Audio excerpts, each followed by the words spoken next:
Good morning once again, and welcome to Earlham Baseball and Radio Troy Digital Sports. Today, doubleheader action here at Randall R. Sadler Stadium as the Quakers look to rebound from a tough loss last night to the Engineers by a final of 8-7 in the first of a three-game set. Great to have you with us. Should be a beautiful day for baseball, and the Quakers again hoping to come back after committing 4 errors last night that in some respects may have cost them by the time that game was over with. But the Quakers, again, will come back today looking for Game 2 in the win. Mitch Blankensport joining us, the Sports Information Director. We talk about certain aspects of this game today, Mitch, and we talked yesterday about perhaps it being not necessarily a must-win yesterday, but there is always that benefit of winning Game 1 and put the pressure back on the other team in Game 2.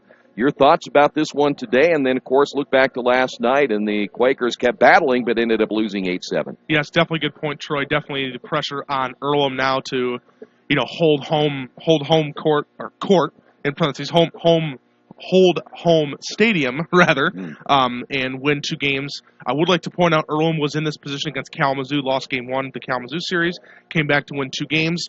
This Rose-Hulman team, though, is we were talking off the air, pretty great game yesterday, 8-7 back and forth. 4 errors for Earlham, 2 errors for Rose-Hulman in that contest. But one thing I'd like to point out, after Donnie Waters for Rose-Hulman hit a grand slam, you're coming back with Earlham. You got the reigning HCAC pitcher of the year on the mound, and Earlham batted around the very next inning and put up a 4 spot and fought right back in the game. I think that's really big, shows that the team can come back against one of the best pitchers they're going to face all year.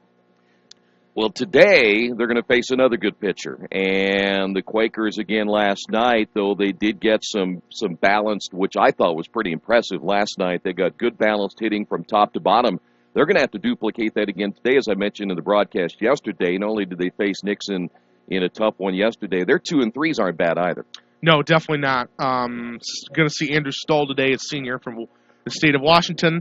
Very solid pitcher. Could potentially see tomorrow. Could be Daniel Sutherland, could be Alec McNally. We'll see what head skipper Jeff Jenkins, the veteran on the league, his 27th year as head coach at Rose-Hulman. But yeah, it should be definitely a really good series. One thing I think is kind of a key, the Earlham running game did not get off to a great start in Game 1. We talked about that in the pregame. Maybe I was the one that jinxed them.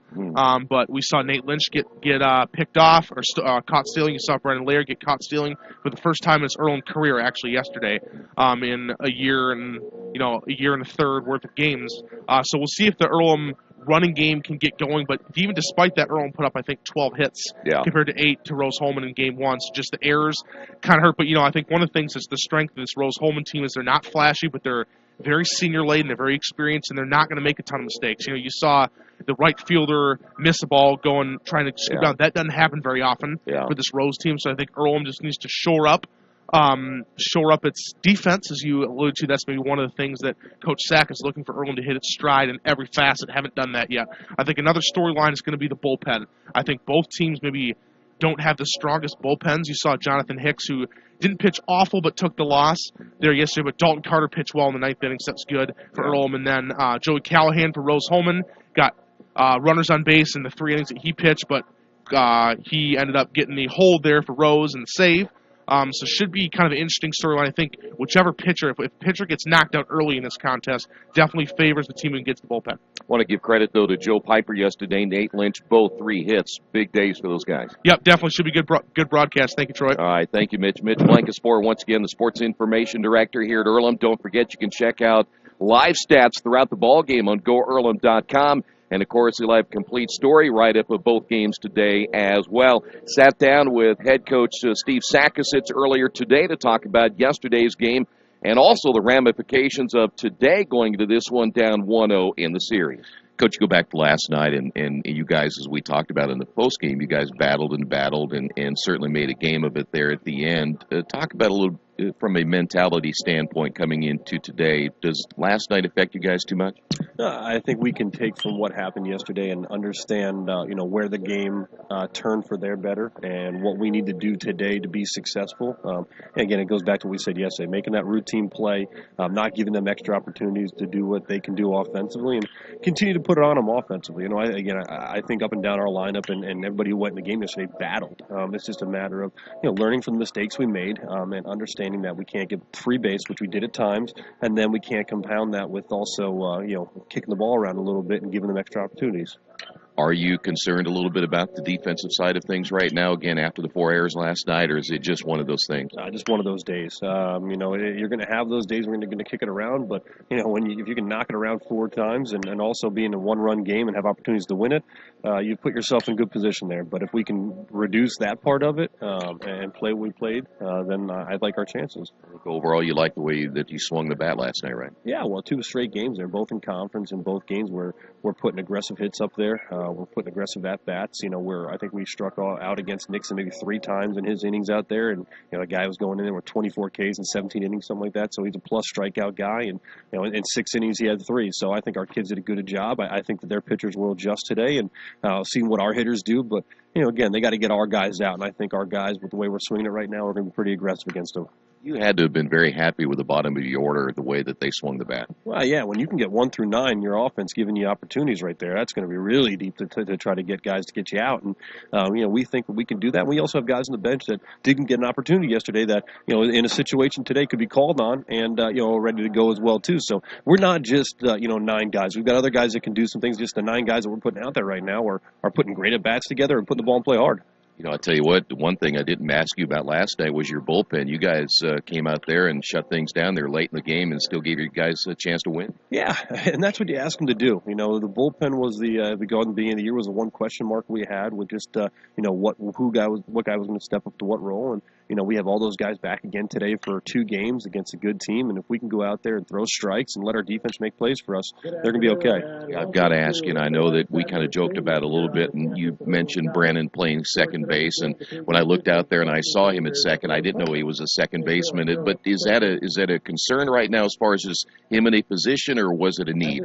Well, it was a need just to get production. You talk about having the bottom of the order give you offense right there. Well, if you can get another bat in the lineup and get an athletic kid to play another position, which he's able to do, I think it helps us out there. So, we've got guys, again, as I said, off the bench that we're struggling maybe early, that when they get their opportunities, we'll get those chances back. But right now, we feel that, with what we're going 1 through 9 and with Laird, again, playing some infield there, I think it helps us out. Devin didn't play yesterday. Was he injured?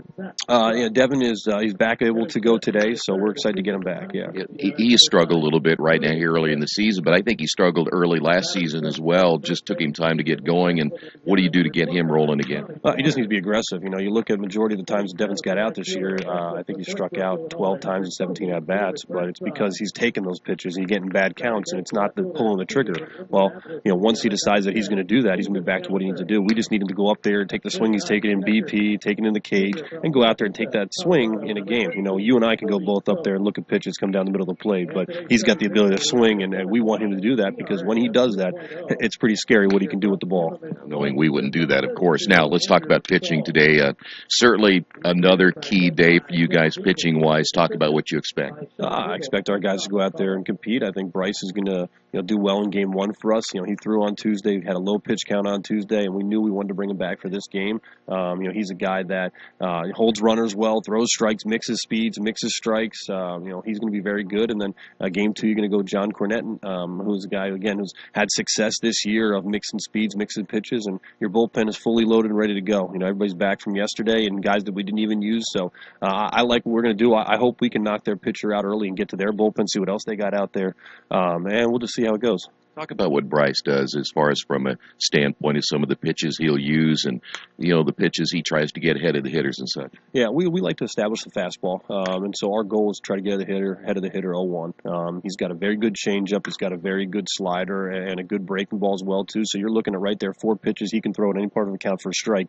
When you ask a hitter to go up there and protect the plate against 4 separate pitches in any part of the count, you make it really difficult for them to be able to do that. And so that's why I think it makes him so effective. He's not a strikeout guy. guy, but he's a guy that gets guys to put the ball in play early because they don't want to get late with him because they don't know what's coming. So he'll get guys to be aggressive early, and that almost plays into what he's looking to do because he wants you to put the ball in play early, keeps his pitch count low, keeps him in the game. Next thing you know, you look up, it's the 8th inning, and he's still out there. So.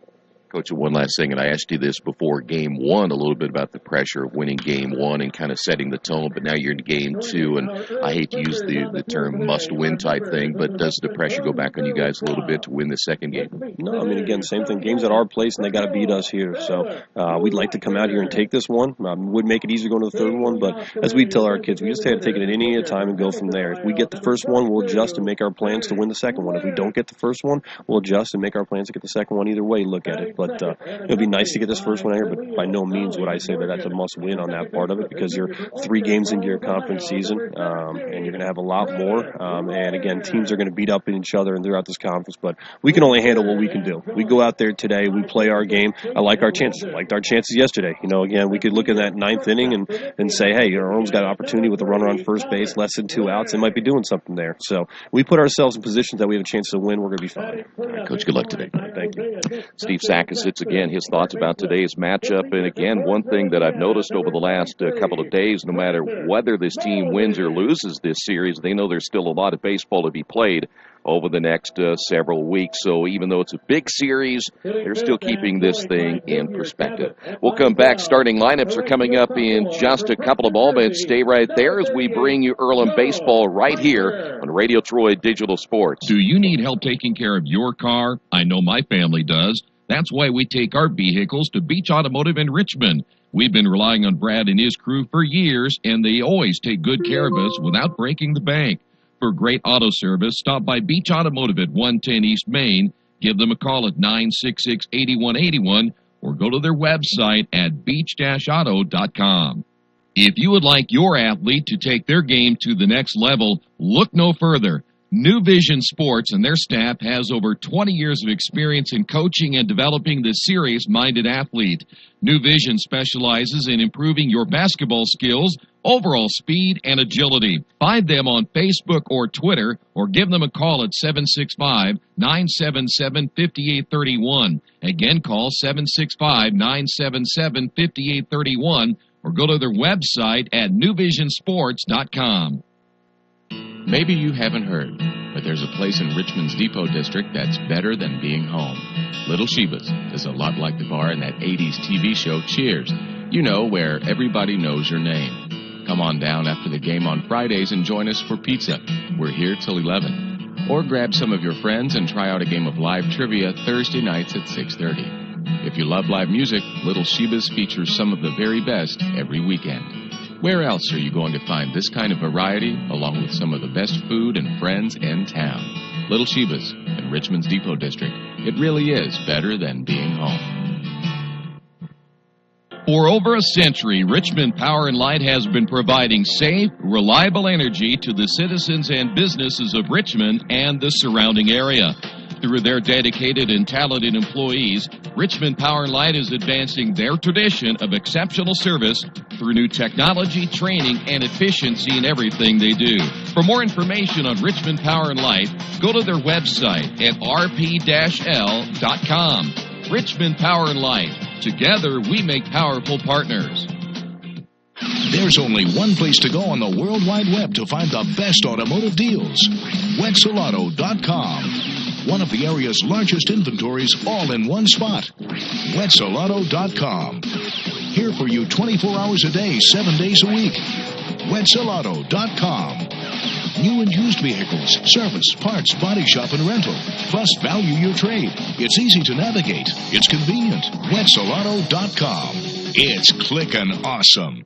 Are new cabinets on your wish list? Visit the new Georgia Direct showroom and see the great variety of cabinets on display in a modern setting. Georgia Direct carries quality craft-made one cabinets, and the new showroom has plenty of styles and colors on display. In Richmond, craft-made one is only available at Georgia Direct, where the designers are always on hand to help create a custom kitchen for your home. Visit Georgia Direct's new showroom on 40 East, next to Red Lobster. You'll love what you see, and you'll love the savings at Georgia Direct. Back once again here at Randall R. Sadler Stadium. It is game 2. Again, doubleheader here today. The Quakers lost last night by a final of 8-7. As you heard earlier, the Quakers ended up going back and forth in last night's contest. At one point took a 7-5 lead before Rose-Hulman scored 3 runs in the 7th inning, eventually winning the first of the 3. Let's go ahead and talk about these starting lineups for this one today. Let's go first off with the Rose-Hulman Engineers, and they will be going like this today, leading things off,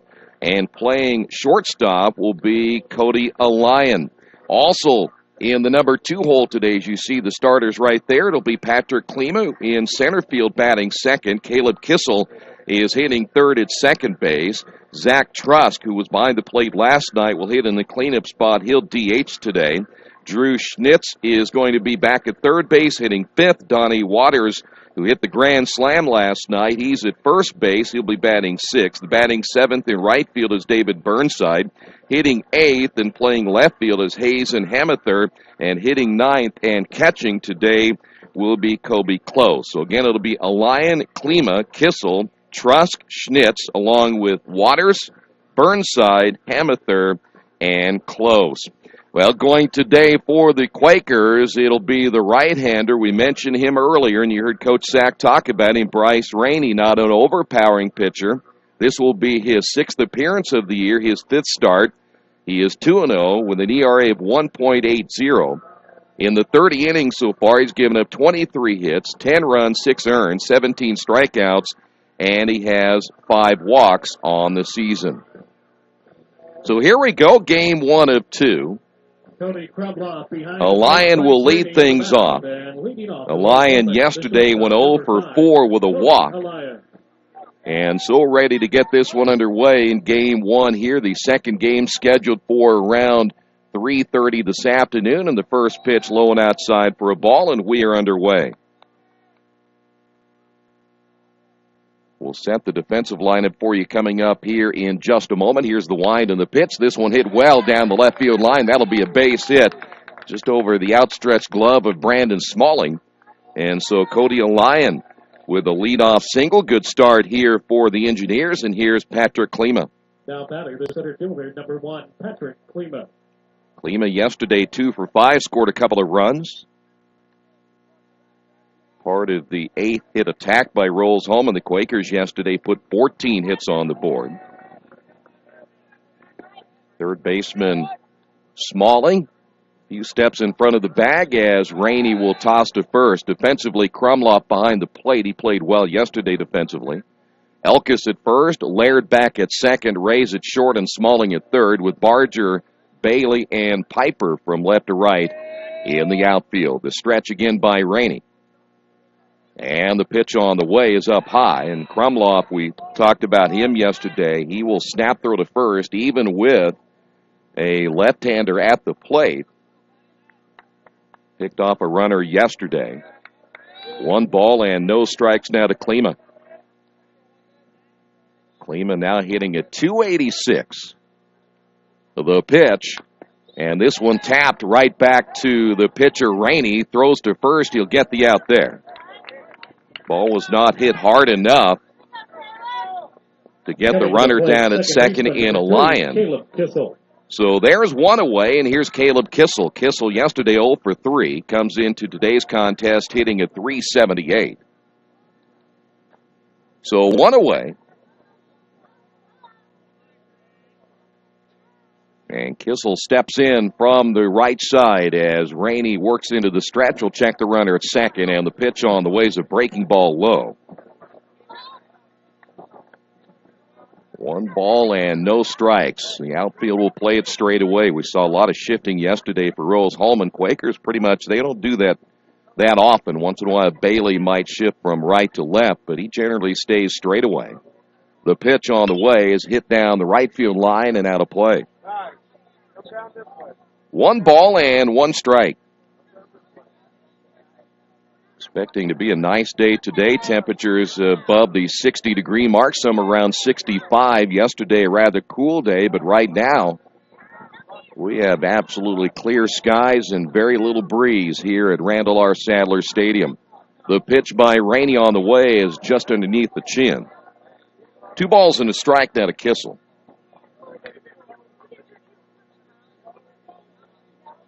Get an opportunity at some point. We'll run down what happened yesterday in conference play and what games are coming up this afternoon.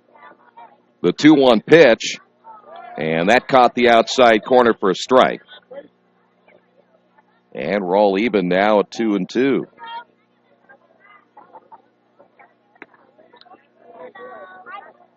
Cody aligned with a lead down at second. Thomas Ray, we talked to Ray last night and mentioned the team is still very confident as that one is hit off the handle. The third baseman, Smalling, strong throw to first. Heading to third will be a Lion, but they get the out. Nice play by Smalling. Now batting the designated hitter, number 26, Zach Trusk. Here's Zach Trusk. One of those plays that Smalling had to stay pretty much even at the bag at third, and well, that ball not hit very well. Good job by Smalling to stay with it as Rainey now works from the windup, and the pitch is in there for a strike. This is the guy that we mentioned so much last night. The Quakers got hurt by him in both games last year. Check swing, it's in there for a strike, and he's quickly behind it 0-2. And last night, the Quakers walked him twice. One of those was certainly more of a situational standpoint that set up the double play. Here's the 0-2 pitch by Rainey, and again he comes underneath the chin. Rainey not afraid to throw inside, at least early on in this one. Aligned with a lead at third. Here is the 1-2 pitch on the way, and they try to go back outside. And the count even at 2-2.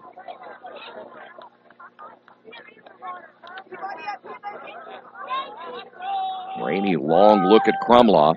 And Krumloff will set up on the outside. Rainey missing high. And the first full count of the afternoon. Rose-Hulman got on the board last night with that grand slam. Quakers came back. Quakers hoping now to get on the board first here today. And now runners at first and third. The first walk given up by Rainey. Now batting third baseman. And here is Drew Schnitz. Schnitz last night ended up going 2 for 4, drove in a run. Schnitz coming into today's contest at 289. So now Rainey back from the stretch. And the pitch on the way. Ground ball toward the shortstop. Ray should be an easy play. Laird covering the bag, and that will do it. Rose-Hulman threatening here in the first, but they come up empty, and after half inning of play, Rose-Hulman nothing. And Earlham coming to bat. This is Earlham Baseball, Radio Troy Digital Sports. Mancino's Pizza and Grinders, the very best in pizza and grinders. We use only the highest quality meats, cheeses, and vegetables. It's impossible not to taste the difference. Every morning we bake our bread to ensure our customers the freshest sandwiches. Mancino's offers more than grinders. They also have fantastic specialty pizzas and salads. Stop by for lunch, dinner, or after the game. Mancino's, 217 National Road West in Richmond. The taste of quality you expect. Back once again here at Randall R. Sadler Stadium. Beautiful day for this doubleheader. Let's go and give you the lineup now for the Earlham Quakers, and their lineup pretty much the same as it was yesterday. Nate Lynch will lead things off. He'll be the designated hitter. Batting second in the lineup today, Brennan Laird. He'll be at second base. Thomas Ray, the shortstop, hitting third. Smalling, who, by the way, changed the facial hair for today, only sporting a mustache instead of the growth. Says he's going to change things up today. We'll see if it works. He is hitting in the cleanup spot. He'll be the third baseman. Joe Piper hitting fifth in right field. Cody Krumloff back behind the plate hitting sixth. Eric Elkis at first base batting seventh. Ethan Bailey back in center field hitting eighth. And Matt Barger is hitting in the 9-hole, and he will be in left field. So again, it'll be Lynch, Laird, Ray, Smalling, along with Piper, Krumloff, Elkis, Bailey, and Barger. And they are up against Andrew Stahl. And Stahl, a very, very good number 2 on the staff. He's 1-1. This is his 4th start. He has a complete game underneath his belt this year. 21 innings, 14 hits, 7 runs all earned, 17 strikeouts and 5 walks. He's 1-1 with an ERA of an even 3. Let's see if this Quaker offense can get started early. Lynch, 447 on the year. That average continues to go up after a 3 for 5 last night, and he drove in 2 runs. Lynch has driven in 8 runs on the year. His slugging percentage has now ballooned to .511. So Stahl ready to throw, not a very big right-hander, as Stahl's first pitch on the way is in there for a strike.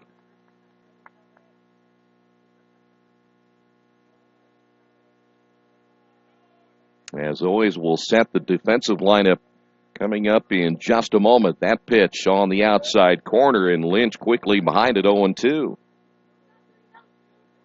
Close behind the plate, Waters at first, Kissel at second, Elian is at short, Schnitz down at third with Hamather, Klima, and Burnside. From left to right, this one hit back up the middle. That'll get through for a base hit, and Lynch continues to swing a hot bat. Now batter, the second baseman. Here's where things can get rather interesting with Nate Lynch on base, 9 stolen bases. He, along with Laird and Thomas Ray, 9, 14, and 10 respectively already this season in the stolen base department. Laird last night 1 for 4.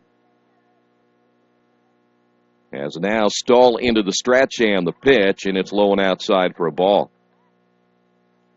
Laird will come into this one here today at 217. Has a home run. He's driven in 5, and he is now again at second base, which he's normally an outfielder. Stahl will check the runner as the pitch is inside for a ball. 2 balls and no strikes. Not so sure after talking with Brennan that maybe one of the reasons why his batting average is where it is at right now is his concentration at second base, a new position for him, until they try to get things figured out and what they'll do with that position, at least from an offensive standpoint. Close will set up on the outside corner of the plate. There goes the runner, swing and a miss. Throw down to second, not in time, and Nate Lynch with a stolen base. That is number 10. So now the Quakers with 3 players with double digits in stolen bases. And now the Quakers have a runner in scoring position with no outs here in the bottom of the first inning. Stahl gets the sign, checks the runner at second, comes home with a pitch, and look out in the Earlham dugout. That one bouncing off the netting in front, as that was awful close. Hitting a couple of players, as now we'll go to 2-2. Laird trying to go to the right side if he can possibly get it that way to get the runner to third. As Stahl again works into the stretch, and here is Stahl now looking the runner back. And we have seen many times over the years where Nate Lynch won't be afraid to steal third if it becomes available and gets a pretty good lead, as this one popped up foul. And boy, once again, Brennan trying to go to the right side. And the count will stay at 2 balls and 2 strikes. Each team with a base hit. Lynch down at second.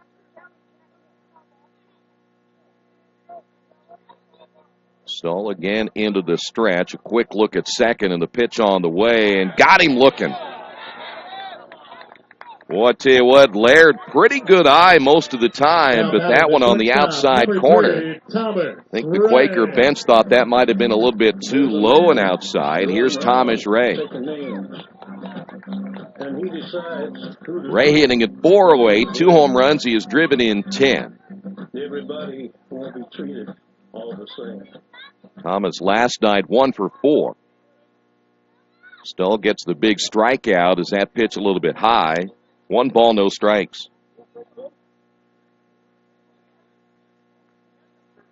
Now, one thing about Brennan, and we Mentioned that time and time again yesterday. He's such a good hitter from a standpoint of knowing what pitches to take. And that one right down the middle for a strike. But his concentration level, I think, at second base, and you've heard of players that do change positions. They think so much about what they're doing defensively, it hurts them at the plate. 1-1 now to Ray. Stoll with the pitch. And he misses. Wow. Well, Thomas saw that one.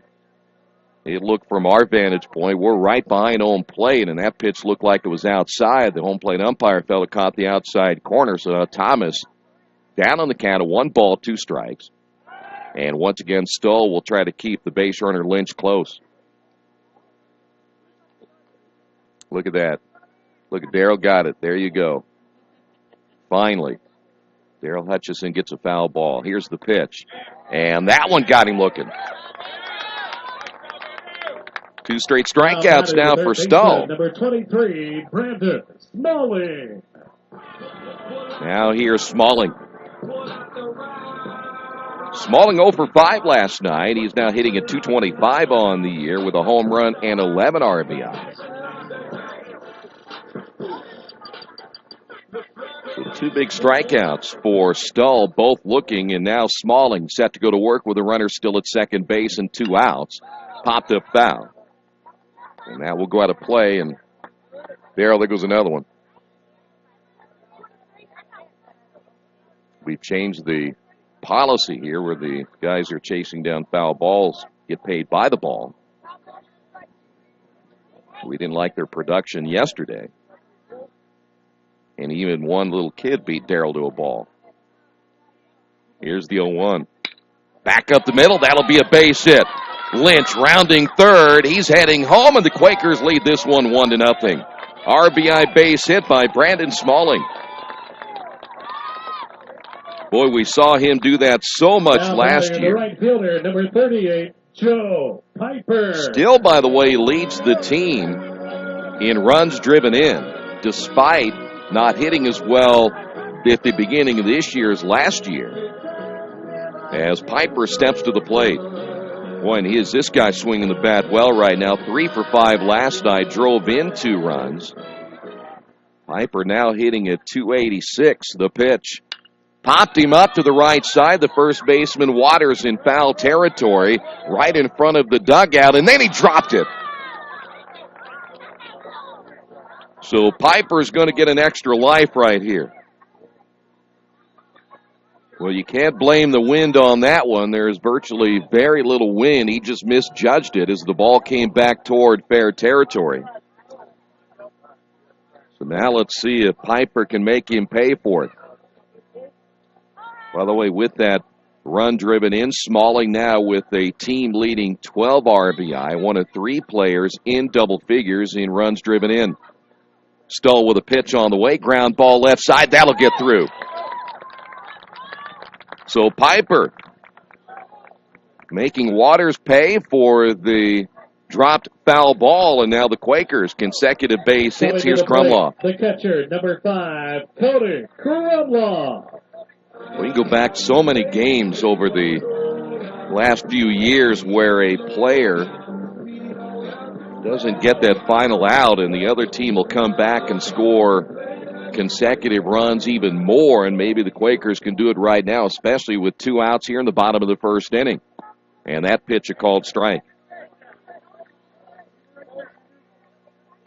Krumloff on the year, playing well, .324, a home run. He's driven in 5. Last night went 1 for 4. Stoll checks the runner at second, the pitch on the way, and this one jams him right back to Stoll. And he will toss it to first, and that'll do it for the Quakers here in inning number 1. But they do pick up a run on the RBI base hit by Smalling. We will head to the second. Quakers lead this one 1-0. This is Earlham Baseball, Radio Troy Digital Sports. The dealership where I bought my car told me I needed new tires. So, of course, I stopped by Best One and asked Roger to take a look. So they checked it out, and he told me not yet. He said I was good for at least another 10,000 miles. I've always gotten an honest opinion at Best One, and so will you. Hi, I'm Roger Clark at Best One Tire and Service. We'll only sell you tires when you need new tires, and they'll be the right tires for your car or truck. I guarantee it. Best One Tire and Service, North 7th and A, Uptown Richmond. Are you looking for a quality used car you can trust to take you where you want to go? Stop at Tony's Car Sales at 250 National Road West. Tony's has a top-of-the-line selection of low-mileage, one-owner cars, trucks, vans, and SUVs, all handpicked by Mike and Adrian Parker. Tony's is family-owned with 3 generations and 60 years of experience. Check out their selection at Tony'sCarsales.com or at 250 National Road West. Tony's Car Sales, where honesty, quality, and price sell cars. Quakers on top, 1-0. Back once again here at Randall R. Sadler Stadium as Bryce Rainey will face Waters, Burnside, and Hamather here in inning number 2. Last night in the conference, it was Manchester taking both games from Mount St. Joe 9-4 and 9-2. Anderson swept their doubleheader with Bluffton 7-1 and 7-5. Transylvania was a winner over Franklin, and Defiance beat Hanover. So all those teams picking up wins last night. Rose here at Earlham for 2. Transylvania at Franklin, Bluffton at Anderson, Hanover at Defiance, and Franklin at Hanover in action today as Rainey ready to throw in his first pitch to Waters in there for a strike. Waters got that grand slam in the 4th inning last night that got things started for Rose as that one fouled away. No balls and 2 strikes now to Waters. Waters hitting at .262. He's driven in 10. And Rainey gets the sign the pitch. Outside for a ball.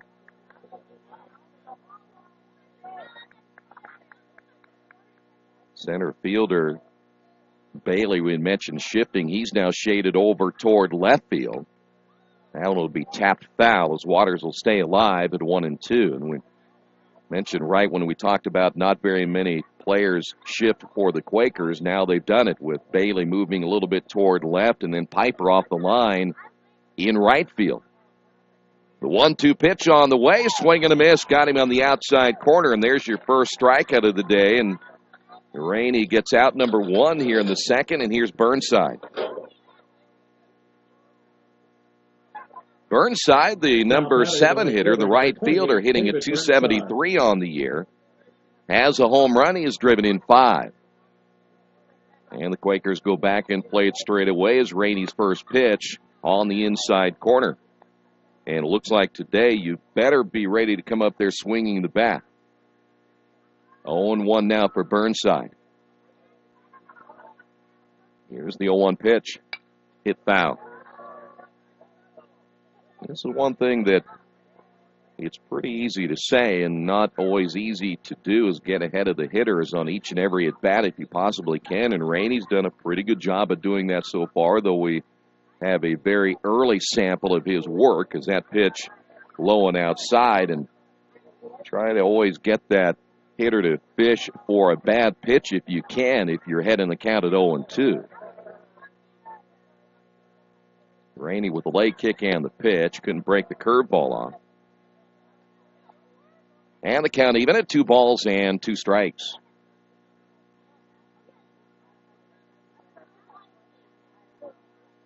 Rainey shakes off the first sign, comes back and gets the right-handed hitting Burnside to foul that one off.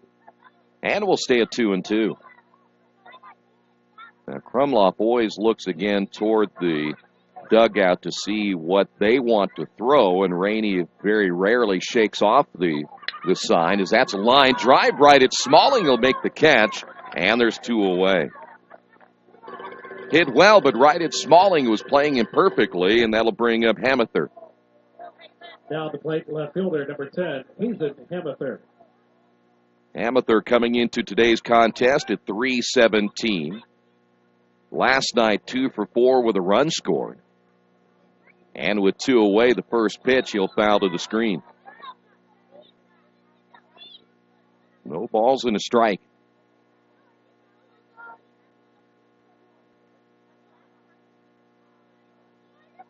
Now Rainey with the 0-1. Soft ground ball charging is Ray. Ray tried to exchange it from the glove to his throwing hand. He'll drop the baseball, and I believe they would give Hamather a base hit on that one simply because it was hit so slow. So they will call that an infield base hit. And here is Kobe Close. Even on the turf, which generally plays a whole lot faster than natural grass, that one not hit well at all. So here is Close hitting at 250. Did not play last night, only his 5th game of the season, his 3rd start. And hits this one foul to the right side. 2 base hits now for the Engineers. The Quakers with 3, and the Quakers lead at 1-0 as we play here in the top of the 2nd inning. Rose looking for their 9th win of the year, but more importantly, they want to pick the win up here right now, go to 2-0 in the conference, and win this series. And time called as Rainey was set to throw.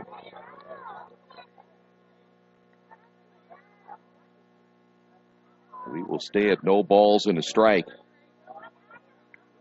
Mentioned last night, too, this is not a team that's going to run a whole lot, so Rainey knows that he just doesn't really have to concentrate that much on the base runner, though he will draw attention on that throw.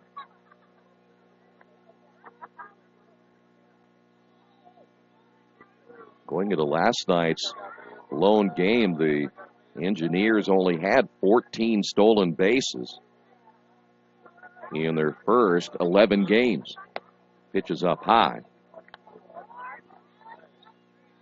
1 ball and 1 strike.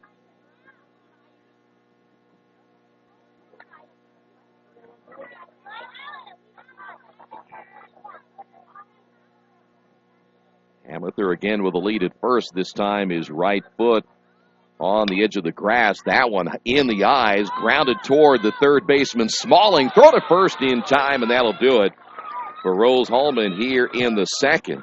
Nice play by the third baseman, and after 1.5, Quakers on top of this one, 1-0. We head to the bottom of the 2nd. This is Quaker Baseball, Radio Troy Digital Sports. You've got too much stuff in your house or in your business and nowhere to put it all. What do? Here's the answer. Quaker City Storage in Richmond. Quaker City Storage offers various size units for either short-term or long-term storage. You'll get the best rates in town, and you always have 24-hour lighted access to your stuff. Quaker City Storage on Industrial Parkway next to A House Tool. Quaker City Storage is a proud supporter of all Richmond High School athletics. Jiffy Lube of Richmond features the Jiffy Lube Signature Service Oil Change. As much as you paid for your vehicle, keep it on the road as long as possible. The Jiffy Lube Signature Service Oil Change is more than an oil change. It's preventative maintenance to keep your car running smoothly. Jiffy Lube, 2993 East Main in Richmond. Open Monday through Friday, 8 to 6, and Saturday, 8 to 5.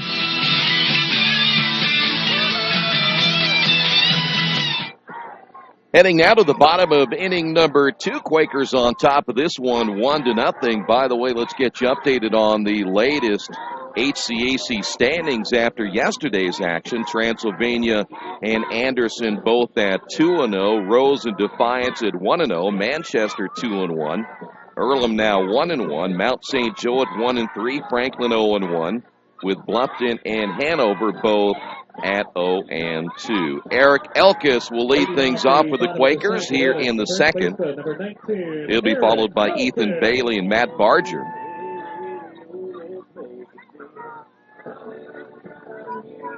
Elkis on the year coming into this one at .311, 3 home runs. He has driven in 11. In yesterday, Elkis went 1 for 5. He scored a couple of runs and takes the first pitch low for a ball.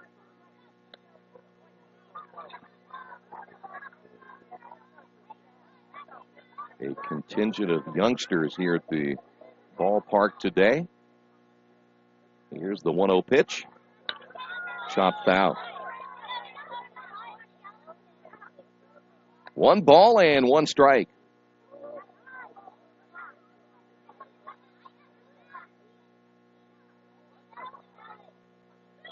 Andrew Stoll, the senior, an ERA of 3. He's been a tough one this year. Is that pitch in there for a strike?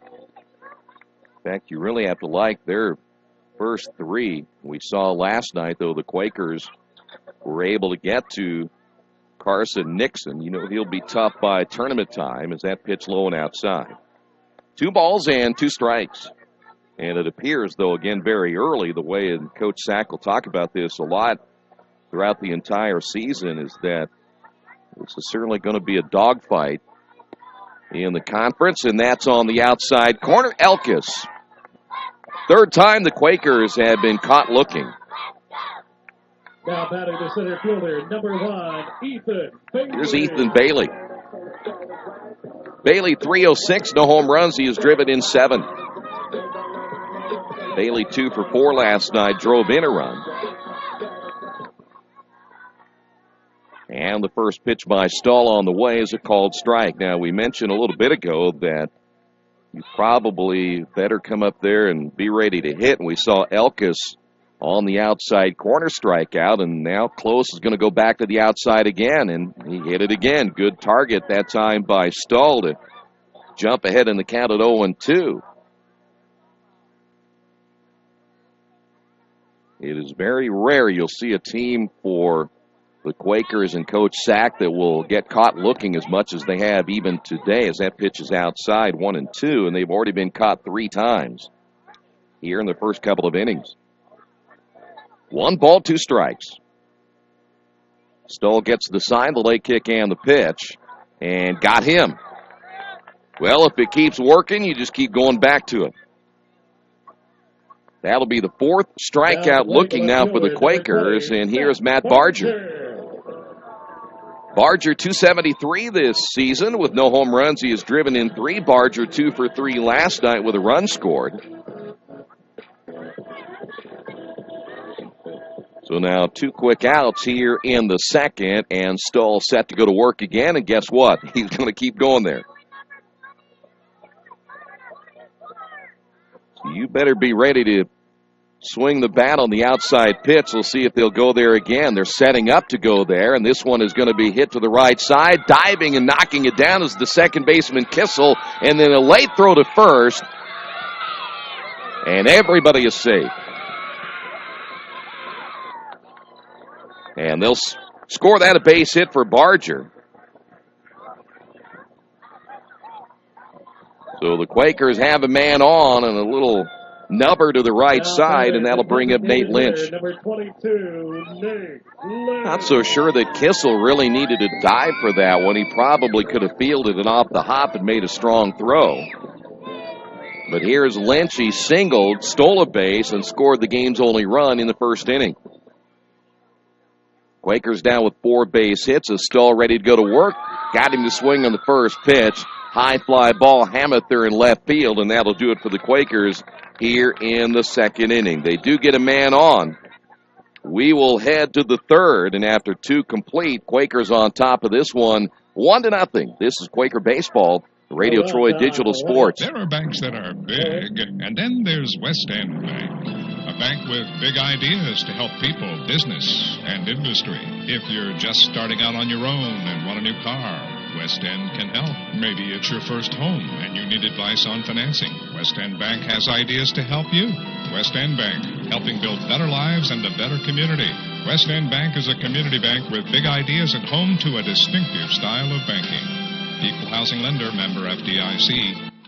Reynolds Plumbing, the area's leader in residential and commercial plumbing. Fast, friendly, 24-hour emergency service. You name it, they can fix it. Whether it's installation, remodeling, sump pumps, well pumps, water heaters, or sewer camera service, they now have service on heating and air conditioning. Give them a call at 966-0994 for free estimates. Reynolds Plumbing, 198 South 2nd Street in Richmond. Back once again here at Randall R. Sadler Stadium as the Quakers lead it 1-0. Yeah, one thing about being in this press box, you get some good ideas from everybody. Once we get that satellite truck set up out there, and somebody's out there now. Look at those vans. What's that? Boys and Girls Club. Cody Allion will lead things off. Allion reached on a base hit in the first. And the pitch. Jammed him, and he hits it foul.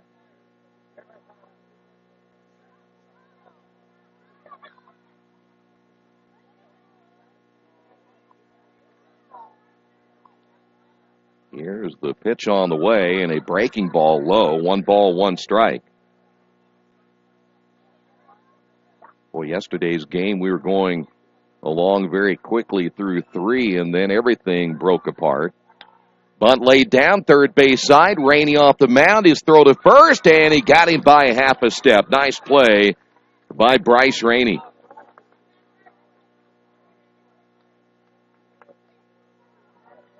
So with 1 out, that'll bring up Patrick Klima. Klima 0 for 1. Game 2 of the 3-game series. Talk about the Quakers. We mentioned yesterday they will go on the road in their next contest. And the pitch by Rainey. Ground ball toward the second baseman. Here's Laird. His throw to first in time, and that time looked like a natural second baseman. There's 2 quick outs. And here is Kissel. Mentioned the Quakers will head to Bluffton. Second baseman, number 3, Caleb Kissel. Coming up on Tuesday. Back here Wednesday against Wilmington, and then they play 3 on the road at Franklin, and then they go to Bluffton for another game before they'll be back here in a couple of weeks against Manchester in a 3-game set. And the pitch in there for a strike. So other than the makeup game against Wilmington, they're going to have to learn how to win on the road for the next several games. Breaking ball, high chopper. Smalling charging, throwing, and in time in a 1-2-3 inning for the Quakers here in the 3rd. After 2.5, Quakers on top of this one, 1-0. This is Earlham Baseball, Radio Troy Digital Sports. There's a place in Richmond's Depot District that's better than being home. Little Sheba's is a lot like the bar in that 80s TV show where everybody knows your name. Come on down after the game on Fridays and join us for pizza. We're here till 11. Or grab some friends and come play live trivia Thursday nights at 6:30. If you love live music, Little Sheba's features some of the very best every weekend. Where else can you find this kind of variety along with some of the best food and friends in town? Little Sheba's in Richmond's Depot District. It really is better than being home. Hey, Chuck, where you headed? Spinning's about to start. I'm heading to CrossFit. Isn't that for, like, the elite lifters or athletes only? No, at FFW CrossFit, all workouts can and will be scaled to any ability level to help everyone. Sounds great. I need to get out of the same old workout routine. I'm just not sure I can keep up. It seems pretty intense. No real lifting experience is needed. FFW CrossFit teaches you everything you need to know and move at your own pace in a positive, motivating environment. You know, I've always wanted to give it a try. I'll see you there. Learn more at ffwcrossfit.com. Quakers on top 1-0 as we move now to the bottom of the 3rd. It'll be Laird, Ray, and Smalling. Brandon Cott looking his first time up. 1 run, 4 hits, no errors on the board now for the Quakers. 0-2 and 0 on the board now for Rose-Hulman. So now Brandon steps in on a beautiful day here in Richmond. Here's the pitch. And Stahl gets him to pop it up to the right side, but that's going to fall in for a base hit and more. Laird's going to get extra bases on this one as the right fielder Burnside has trouble with it. And on his way to 3rd with a stand-up triple is Brennan Laird.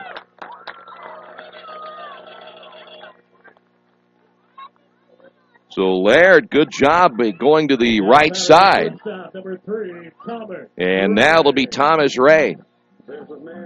Boy, once that ball hit the turf, Burnside had trouble first off getting to the baseball, and then once he retrieved it, didn't field it cleanly, but still scored a triple. Here's the stretch and the pitch and a breaking ball, and he goes around.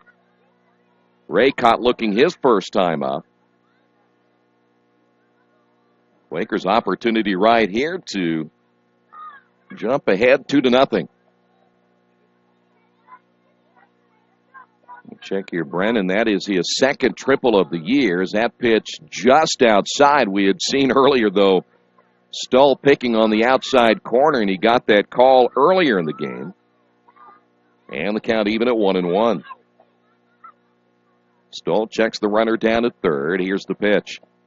That one just fouled away. Not a piece of close as well, and the count goes to 1 ball, 2 strikes.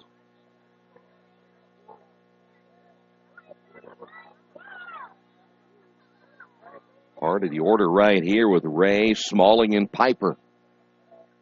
1-2 pitch. Pop him up to the right side, and coming on will be Burnside. That's not going to be deep enough to score the runner. As Burnside makes the catch, Laird will stay at third, and it'll be up now to Brandon Smalling. Now batting, the third baseman, number 23, Brandon Smalling. Smalling, the RBI base hit in the first inning. Smalling driving in his 12th run. He's now one ahead of Elkis at 11. Thomas Ray with 10.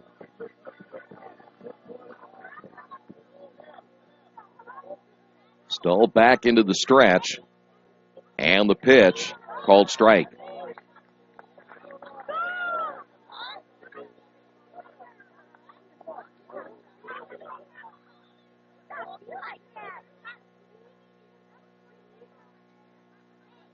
Laird again with the leadoff triple down at third. Here's the pitch.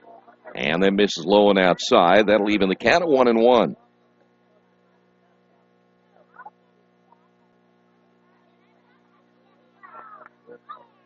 I mentioned yesterday and even a little bit today, Smalling still not quite 100% health-wise. You see Close jumping to the outside. They're going to go back on the outside portion of the plate. And they miss low and away. 2 balls and a strike. Boy, who can forget the beginning of the year he had last year when he was just absolutely tearing the cover off the baseball, and it didn't matter who he was hitting against. As Close again on the outside, Stoll's pitch, and good job this time of Smalling fighting it off.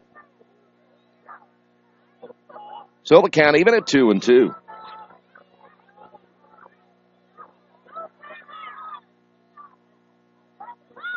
Now the infield will come in.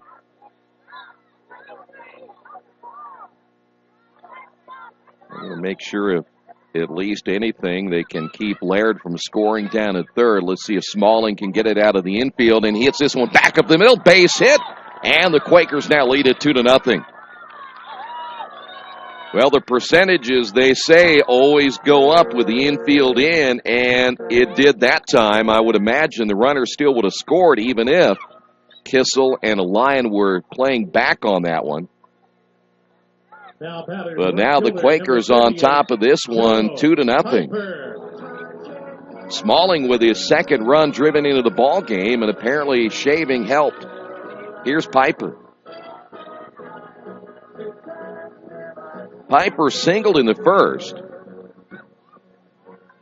Still just one away here in the bottom of the third inning as Stoll set to go to work, and the pitch on the way is in there for a strike. There is a right-hander now beginning to warm up in the Rose-Hulman bullpen.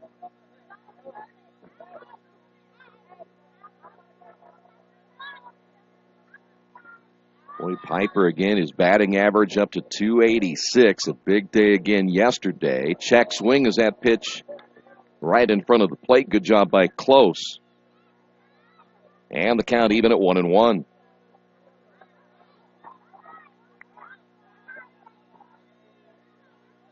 Yesterday and early in that ball game when the Engineers got the grand slam from Waters, we thought that might be enough, but the way this series has turned out thus far, even 2 runs, 3 runs, never enough, the way they battled back and forth. 2 balls and a strike.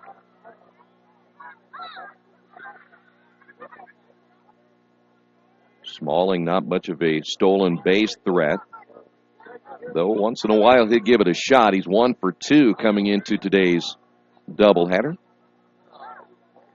The pitch by Stoll hit well to left field. Hamather going back on it, misplays it. It'll be a base hit. Smalling rounding third, and they're going to hold him up there. Good attempt that time by Hamather to get back to the baseball, and then it squirts loose.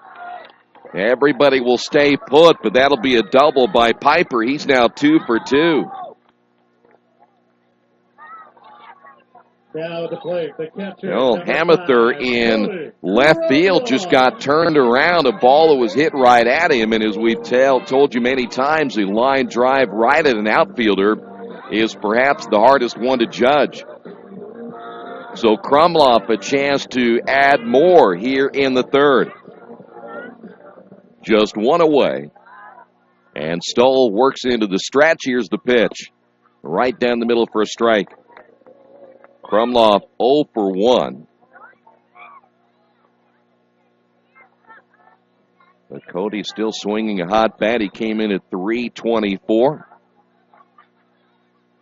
Stoll again checks the runner at third. Here's the 0-1 pitch. And this time he goes to the right side, line drive, and caught by Waters.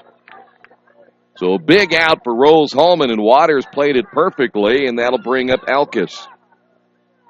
Now batting the first baseman, number 19. Cody tried to go to the right side. And here's Elkis, caught looking in the second. He's 0 for 1. Well, this is an opportunity you don't want to have slip by. Chance to add more runs right here, and they'll set up on the outside corner once again. And Stoll's pitch right down the middle, and Cody, or take that back, Eric didn't miss it by much, as he's down on the count of no balls and a strike. That was a mistake right that time by Stoll. He wanted to go to the outside, but came right down the middle. Don't make a mistake against Elkis. 3 home runs on the year. And they'll set up on the outside again, and Elkis, boy, took that pitch. 0-2. Took a changeup that time by Stoll, and not sure Elkis maybe have been looking fastball. Smalling the lead at third. Piper down at second. Time is called. A big at bat right here for Eric Elkis. He is second on the team. We mentioned an RBI, now down by 2 and close again to the outside. They're going to set up high as well, and it's hit foul. We watch close behind the plate. It's very obvious where he wants that pitch to be, but that time he set up that target a little bit higher in the strike zone. Thinking perhaps maybe that Elkis couldn't catch up with a fastball. We'll stay at 0-2. The stretch by Stoll. And the pitch. And got him on the outside, and that's exactly what they wanted to do, and the Quakers will leave 2 runners on base in scoring position, but they do pick up a run, and the base hit by Brandon Smalling, his second RBI of the ball game. We will head to the 4th. Quakers on top of this one, 2-0. This is Earlham Baseball, Radio Troy Digital Sports. It's game time. The Sportsplex is now open. Get your teams together and come out for basketball, volleyball, soccer, tennis, golf, batting cages, wrestling, and much, much more. The Sportsplex also offers court rentals for your entire team to play a pickup game or to hold practices. Use our turf fields for multiple sports, including flag football, baseball fielding, and rugby. Sportsplex is open 7 days a week. Check out FamilyFitnessWorks.com for more information and current hours. Or call 765-935-0111. Hitters Hangout Academy has everything you need to train year-round to become a better player. They offer everything from cage rentals to private lessons and specialized classes. They offer hitting, infield play, outfield play, catching, pitching, strength, and agility for baseball and softball players alike. Their goal is to leave players with a better understanding of the game and to learn why they do certain things, and as always, play the game the right way. For more information, go to their website, hittershangoutacademy.com. 2-0 Quakers on top as we move now to the top of the 4th inning. It'll be Trusk, Schnitz, and Waters. The kids are doing the stanky leg. Is that what you called it? Trusk walked his first time up. The designated hitter, number 26, Zach Trusk. Well, the Quakers with the opportunity to add more runs. Unfortunately, unable to do so there in the bottom of the 3rd as Trusk will take that one for a strike. Hopefully for Bryce Rainey enough today. They want to get him as deep into this ball game as they can as that pitch is inside. He pitched against Mount St. Joe, and from a pitch count standpoint, Coach Sack said he didn't really throw that many pitches, so they knew he was going to be fresh for today. 1 ball, 1 strike. And the pitch. Ouch. That one caught him right in the back, and that'll put a runner on. Rainey tried to come back inside. We mentioned yesterday, and for Trusk, he destroyed the Quakers last year, and now we're going to see a meeting on the mound. I'm not sure that did Rainey get hurt right there, and they're going to check him out. Trainer's coming out to take a look at Bryce Rainey. They're looking down at his foot. I don't know if he took an odd step that time, and again, he's very rarely that wild with a pitch the way that one came inside, but now they're going to check him out and see if he's going to be okay. This would be a huge blow, though the Quakers bullpen yesterday pitched relatively well. I just talked about wanting to get Rainey as deep into this ball game as they can, but now they're going to hurry and get a right-hander warmed up.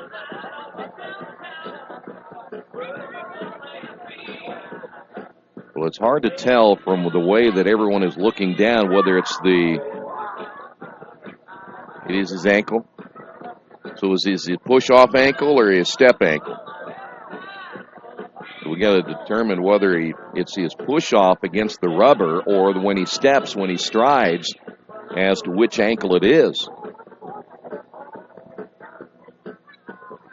Now, they're going to make their move, I believe, to the bullpen. So we'll take a timeout.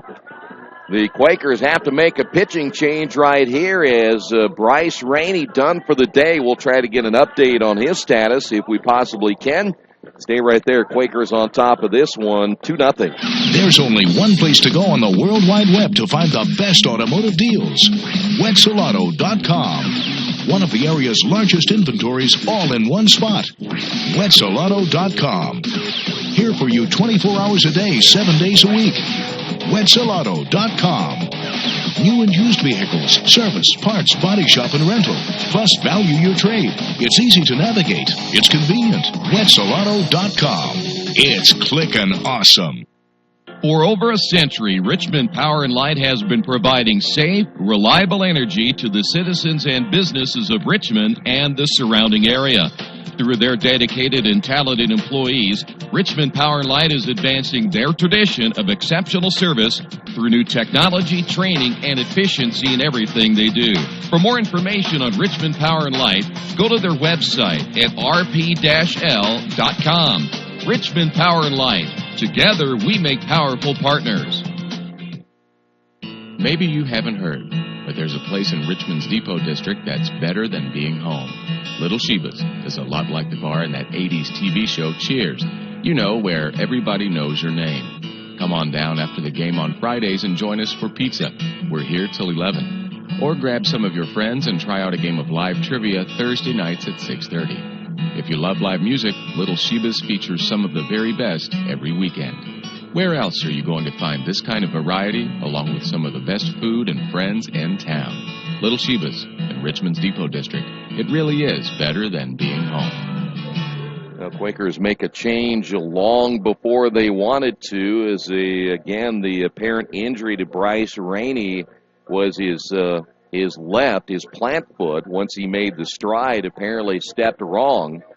And we'll try to get an update on his injury again as soon as we can. But right now it'll be up to Matt Mathias making his fourth appearance. He's only thrown an inning and a third.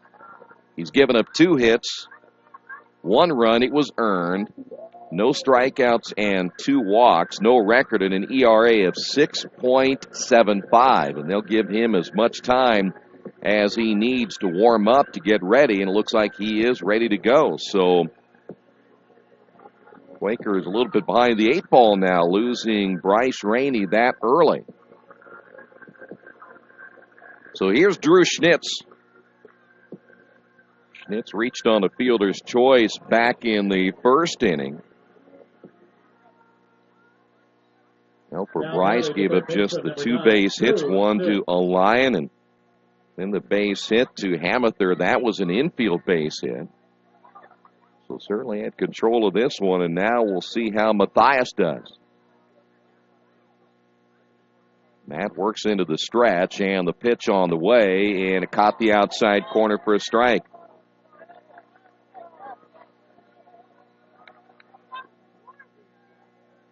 Trusk is probably not a threat again to run down at first base. He's DHing today, but he's normally a catcher. Mathias with the sign and the pitch, and a ball hit to the right side. That'll get through.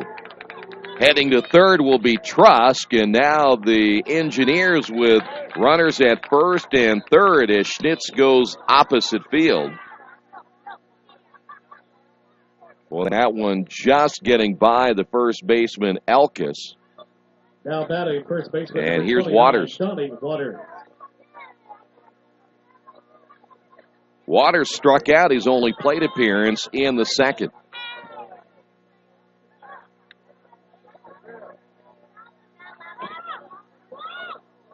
No outs here in the top of the fourth inning as Matthias gets the sign and the pitch. It's a called strike. We mentioned in preseason interviews that the bullpen might be a question for the Quakers coming into this season. Again, they pitched well last night. We'll see if Matthias can keep it up here today. Here's the 0-1 pitch. They'll show a bunt. Snap throw to first, not in time to get the base runner Schnitz. 1 ball and 1 strike. Rose-Hulman threatening here in the fourth.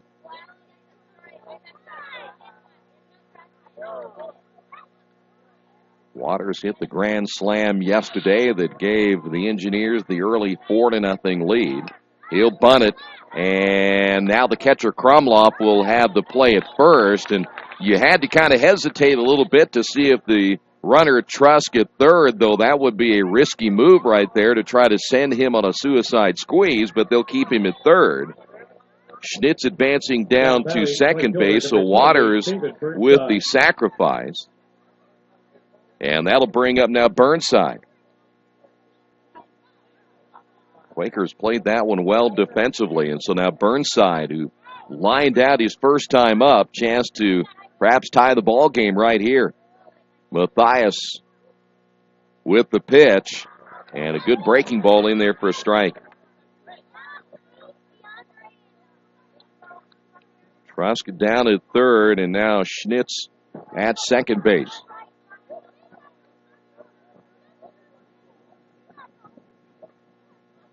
Matthias will get the sign now from Krumloff. Here's the stretch. He'll check both runners, and the breaking pitch this time again stays up high. Count is even at 1 ball and 1 strike.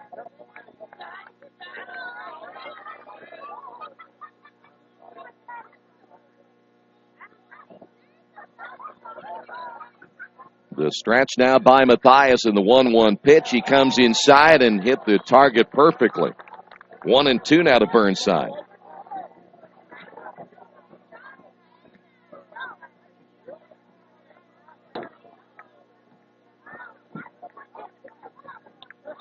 Matthias shaking off the first 2 signs. And now gets the pitch he wants.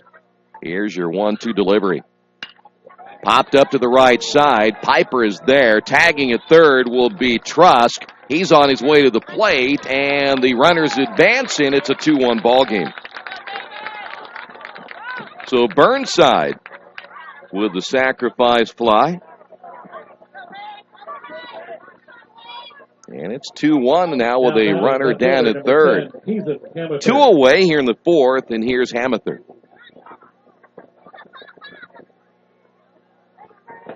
Burnside will drive in his 6th run of the season. Hamather got an infield base hit his first time up, and the pitch by Matthias is a called strike.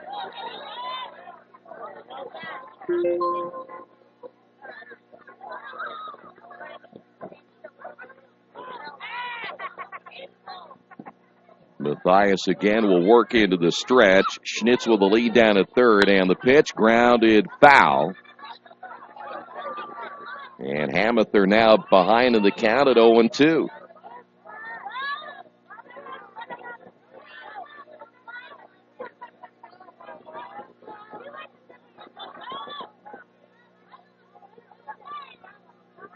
No balls and 2 strikes, 2 away here in the top of the fourth inning. 2-1 Quakers. The pitch. Blowing inside, and boy, Krumloff, he does such an excellent job of blocking balls in front of him. And sometimes with the natural grass or dirt area, it will be a little bit tougher, but he plays that so well up the turf. He takes a little bit of a different hop, but he's always done a nice job of keeping those pitches in front of him. This one hit toward the second baseman, and there's Laird to make the catch, and that will do it. But a run across for the Engineers here in the fourth. Quakers lead this one 2-1. This is Earlham Baseball, Radio Troy Digital Sports. If you would like your athlete to take their game to the next level, look no further. New Vision Sports and their staff has over 20 years of experience in coaching and developing the serious-minded athlete. New Vision specializes in improving your basketball skills, overall speed, and agility. Find them on Facebook or Twitter, or give them a call at 765-977-5831. Again, call 765-977-5831, or go to their website at newvisionsports.com. Do you need help taking care of your car? I know my family does. That's why we take our vehicles to Beach Automotive in Richmond. We've been relying on Brad and his crew for years, and they always take good care of us without breaking the bank. For great auto service, stop by Beach Automotive at 110 East Main. Give them a call at 966-8181, or go to their website at beach-auto.com. Earlhamites, staying connected with the college is easy thanks to your alumni office. Follow us on Facebook and Twitter, access the alumni directory on Earlham's online portal, read the Earlhamite magazine, and visit us online. We're here for you. Go Quakers. Head to the bottom of the fourth, 2-1 Quakers. It'll be Bailey, Barger, and Lynch as we go 8, 9, and 1 in the Quaker order. Ethan struck out looking his only plate appearance back in the second inning. Andrew Stoll back in for another inning of work.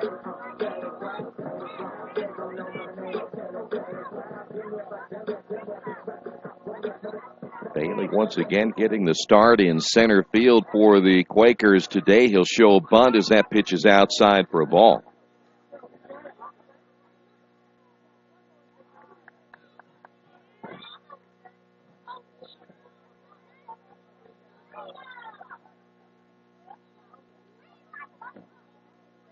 Here's the 1-0 pitch.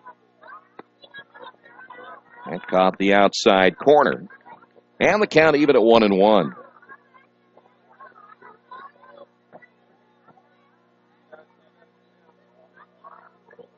Now the 1-1 delivery, breaking ball in there for a strike, and Ethan now behind at 1-2.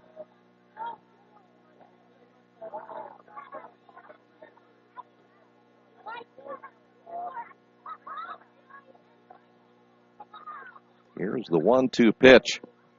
Low and away, 2-2, and you saw it close again. Setting up on the outside corner, and Andrew Stoll has had a ton of success today hitting that outside corner against right-handed hitters.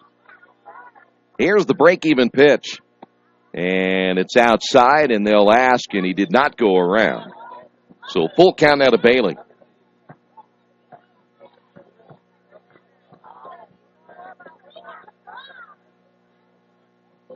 Three balls and 2 strikes. Bailey back in, still ready to throw on the pitch. Popped up foul and out of play.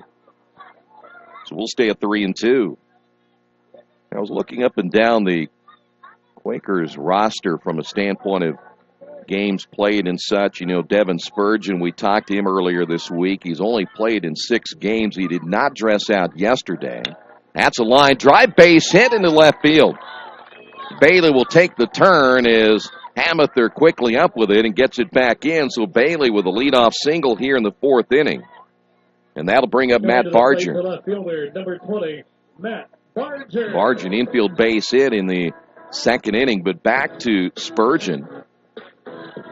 He got off to a rough start this year, hitting at only 118, just 2 hits in his first 17 at-bats, and he's back and dressed today if needed, and well, that'd be a big lift. He got off to a slow start last year before coming on about midway through the season. Third baseman Schnitz coming in. The pitch is in there for a strike. Another player the Quakers are hoping that will get back on track at some point will be Drew Dietz, who is normally the second baseman, hitting only at 111. So Those two guys on the Quaker bench. Here's the 0-1 pitch. Runner takes off. The throw down to second. Not in time. Stolen base by Bailey. Second stolen base of the afternoon for the Quakers. And Barger behind in the count now. No balls and 2 strikes. I think that's what go back to Dietz and Spurgeon when Coach Sack talks about this team not playing their best baseball right now, is when those two guys finally get warmed up and going. That pitch in the dirt, 1-2, and how good this team can be by tournament time.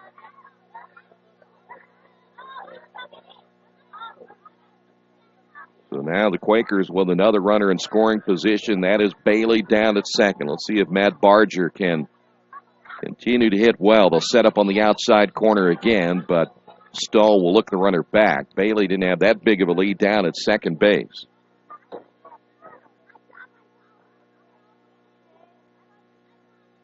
The stretch again by Stahl. And the pitch. Missing low. 2 balls and 2 strikes.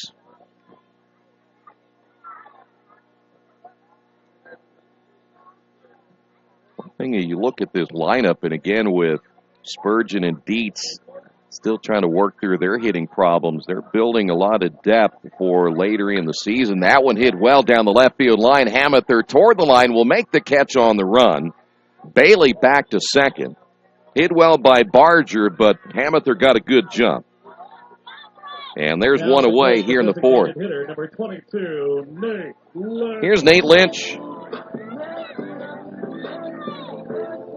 Boy, Nate was very anxious to get this series underway, and certainly the way he's hitting right now, he'd love to play against anyone. Lynch came in at this series at .429, and he just continues to swing a hot bat. Pitch is on the outside corner for a strike. Singleton scored after a stolen base back in the first, and he flew out in the second. The stretch again by Stahl. And the pitch. Chopped foul. He certainly wanting to go to that right side if he can pull it that way.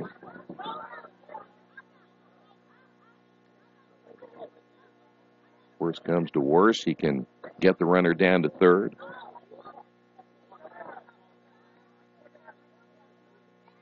No balls and 2 strikes. Right-hander now warming up again in the Rose-Hulman bullpen. This one is going to be hit to left field, base hit. Rounding third is Bailey. They're going to send him. The throw not in time, and the Quakers now lead it 3-1.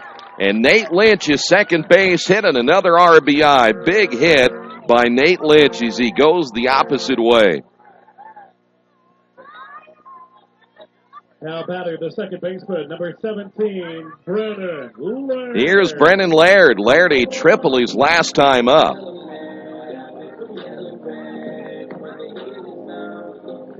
Nate Lynch picking up his 9th RBI of the season. Quakers now with 9 base hits. Double digits in hits yesterday as that pitch in there for a strike.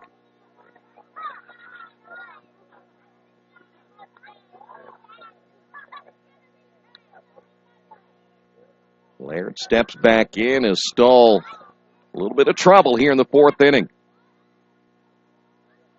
And time is going to be called, though they threw to first base. That'll make that play dead as Laird steps out in time.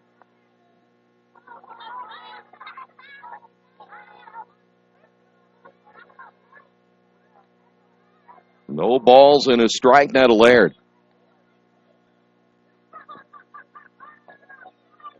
The stretch by Stahl and the throw to first not in time. And boy, Nate Lynch, you got to watch him at first base just from the standpoint there. Many times he doesn't take a huge lead. He'll take off, and there are other times he'll get a big lead and won't steal. It's always, at least from our standpoint, hard to gauge what he might do.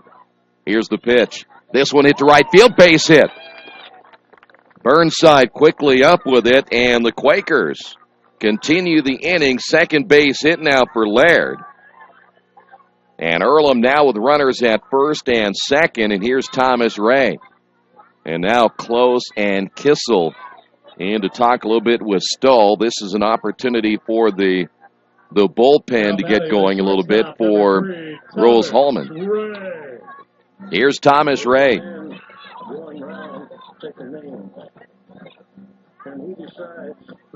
Thomas 0 for 2 today. A strikeout victim back in the first, and he flew out in the third.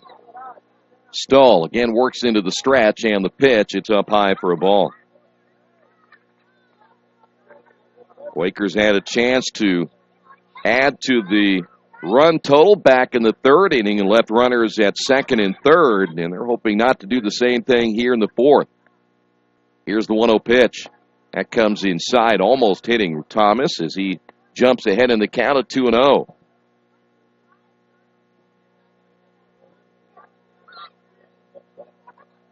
Boy, you have a lot of good speed on the base paths right now. Lynch down at second, Laird at first. And again, we'll see Stull look the runner back at second. Base hit right here will definitely score Lynch.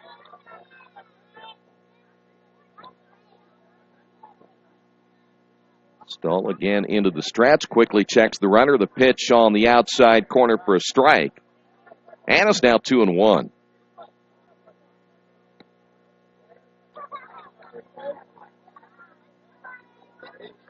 Earlham on top, 3-1 as we play here in the bottom of the fourth inning. Quakers looking to add more. The pitch on the way, it's in the dirt.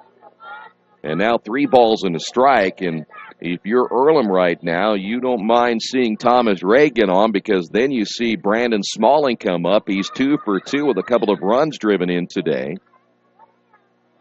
And give him a chance to go at Stull once again. The stretch and the pitch. Swing and a miss. He took something off that one. And the count full at 3-2 for Thomas Ray. Most of the players yesterday after the loss really felt, bottom line, let's just come back and try it again today. And runners take off, pitch in the dirt, and the bases are loaded. So here's Smalling. Now batting the third baseman, number 23, Brandon Smalling. Smalling a single and an RBI in the first, a single in the third. He drove in a run. And right now, the Engineers trying to let Andrew Stull work his way through this difficult time here in the fourth inning. Stull into the stretch. And the pitch on the way, breaking ball called strike.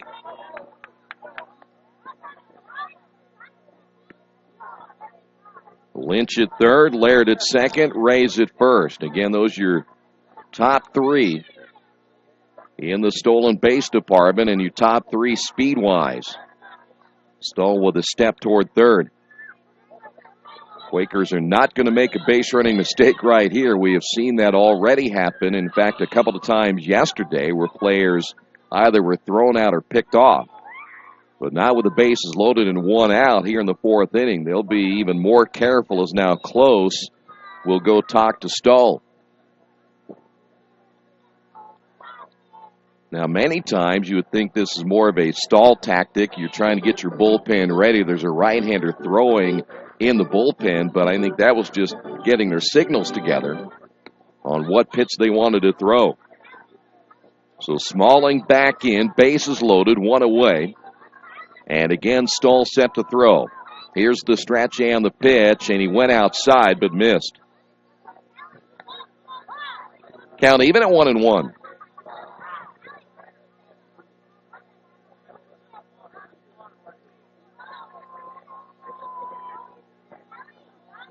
Stull again with the sign. Here's the 1-1 pitch, and a good cut by Smalling, but the pitch was low and away. 1 ball, 2 strikes. A run across here in the fourth inning.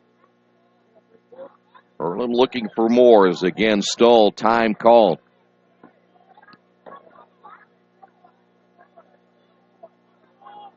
Now the stretch by Stull. The pitch. And this one hit to left field, base hit. That'll score one. Rounding third will be Laird. He's going to be sent home and scores, and the Quakers on top of this one now 5-1.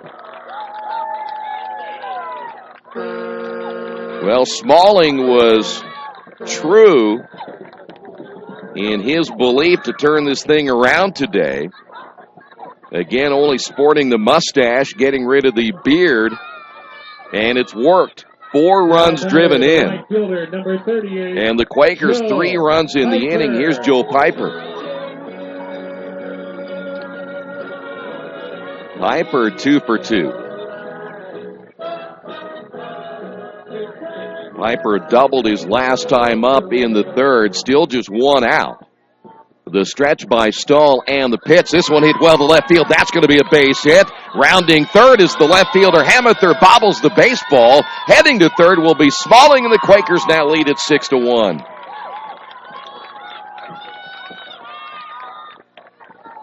Well, it did advance a runner to third base, and that may be it for Andrew Stahl today. Thomas Ray scoring easily. And how about Joe Piper?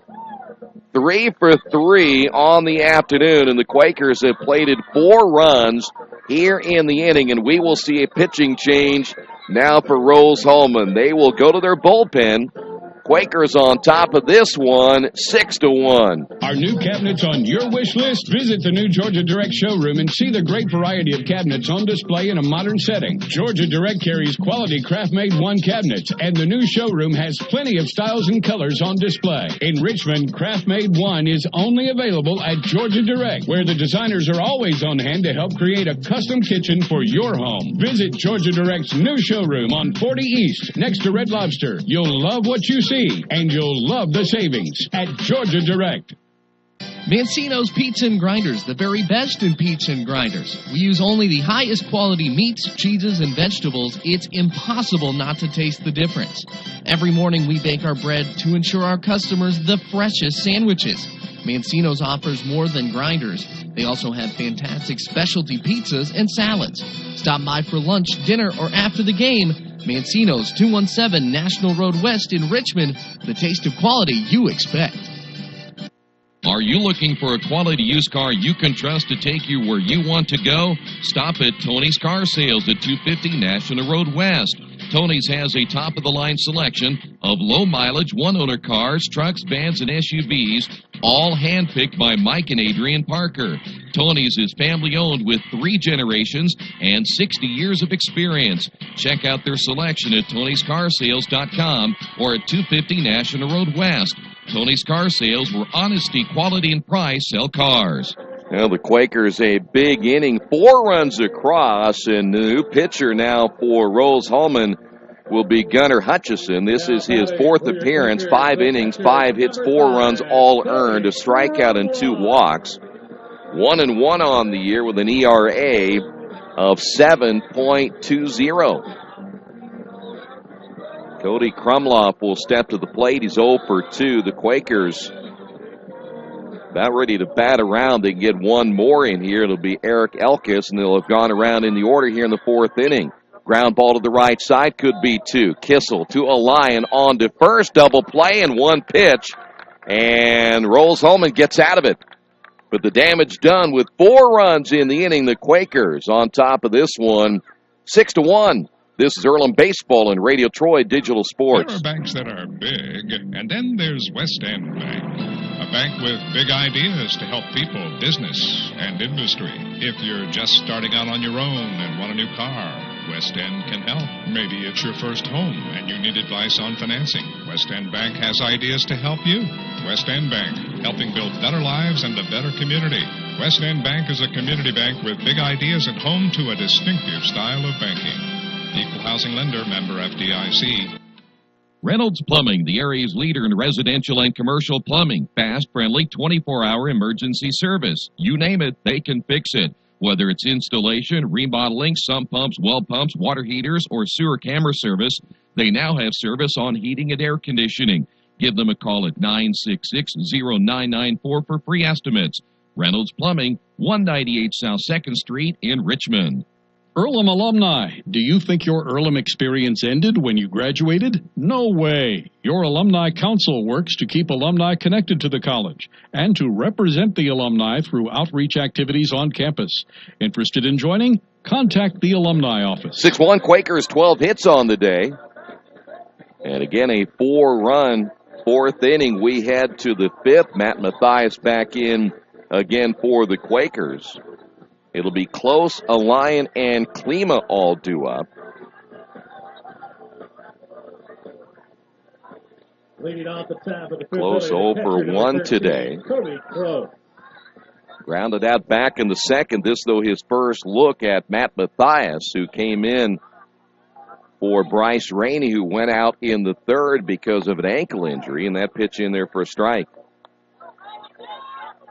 But what a lift it be today for Mathias to walk out of here with a good performance, get the win, certainly give that bullpen a lot more confidence. That pitch low and outside. 1 ball and 1 strike. Close, the number 9 hitter.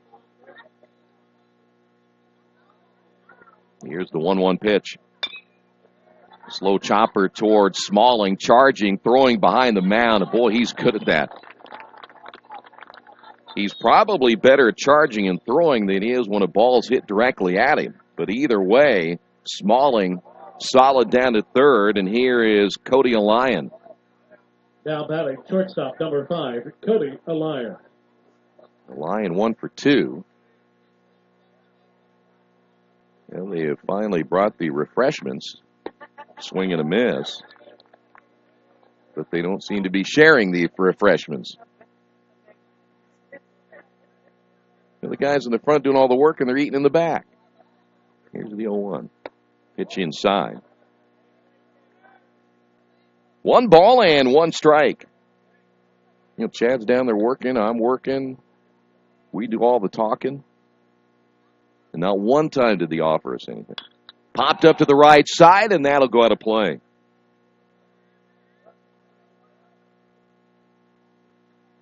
Not like we asked for a lot here. It's not the idea that we should get it now, whether I can eat it or not. It's just asking first. 1 ball, 2 strikes to a Lion. I'm a Union guy, they'll pay me. Here's your 1-2 pitch. Pop him up, shallow left center coming on. In fact, the shortstop going out, that's Thomas Ray right in front of Barger and Bailey. And 2 quick outs here in the 5th. What's that? Hey, this is a professional broadcast. Quit it. Number 1, Patrick Klima. Here's Klima. Barger and Bailey Circus. Very good. Klima 0 for 2 today. And Mathias with the pitch. Swing and a miss. Quakers with 6 runs, 12 hits, no errors, 1, 3, and 0 on the board for Rose-Hulman. And Mathias again ready to throw, and another good breaking ball, and Klima way out in front. Quickly, no balls and 2 strikes.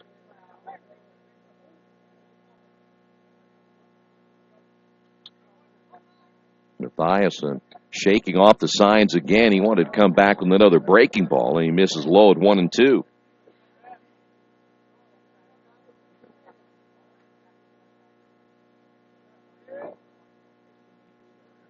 Second game of this doubleheader, around 30 minutes after the completion of game 1.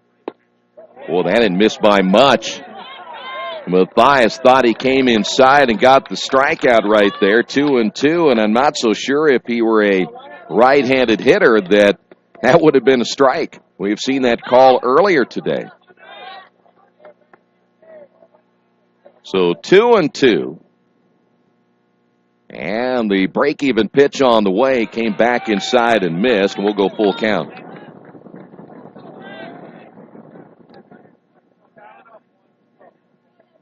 Three balls and 2 strikes. And the payoff pitch on the way, grounded to the right side. First baseman Elkis flipping on to Mathias. And that will do it. Another 1-2-3 inning here in the fifth. Quakers on top of this one, 6-1. This is Earlham Baseball, Radio Troy Digital Sports. For over a century, Richmond Power and Light has been providing safe, reliable energy to the citizens and businesses of Richmond and the surrounding area. Through their dedicated and talented employees, Richmond Power and Light is advancing their tradition of exceptional service through new technology, training, and efficiency in everything they do. For more information on Richmond Power and Light, go to their website at rp-l.com. Richmond Power and Light. Together, we make powerful partners. There's a place in Richmond's Depot District that's better than being home. Little Sheba's is a lot like the bar in that 80s TV show where everybody knows your name. Come on down after the game on Fridays and join us for pizza. We're here till 11. Or grab some friends and come play live trivia Thursday nights at 6:30. If you love live music, Little Sheba's features some of the very best every weekend. Where else can you find this kind of variety along with some of the best food and friends in town? Little Sheba's in Richmond's Depot District. It really is better than being home. Back here at Randall R. Sadler Stadium, Quakers ready to go to work here in the bottom of the fifth inning. Elkis, Bailey, and Barger all due up. Hutchison once again, the right-hander ready to throw, lined right back up the middle. Base hit for Elkis, as he will take the first pitch right back where it came from. Elkis, after striking out his first two times, gets the first base hit in the afternoon. And here's Ethan Bailey. Bailey singled, stole a base, scored a run in that fourth, a 4-run fourth. Quakers had 4 runs in the fourth yesterday.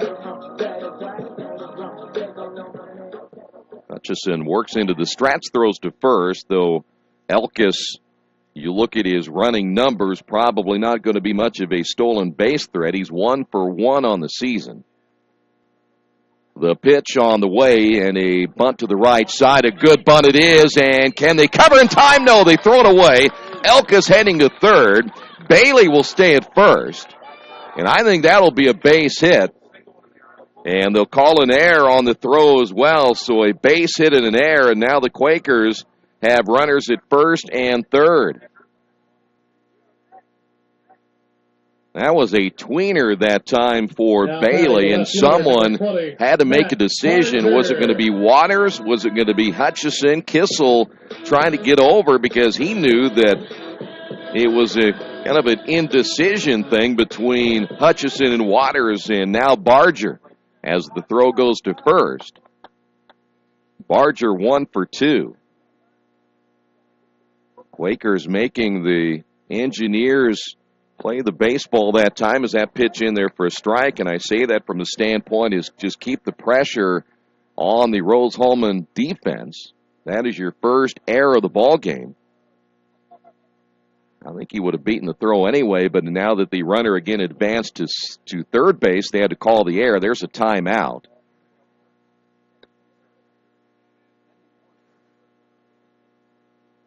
Quakers looking to add to the 6 runs they put on the board right now. This, again, just an offensive team that can put runs on the board. Base hit into left field. That'll score Elkis.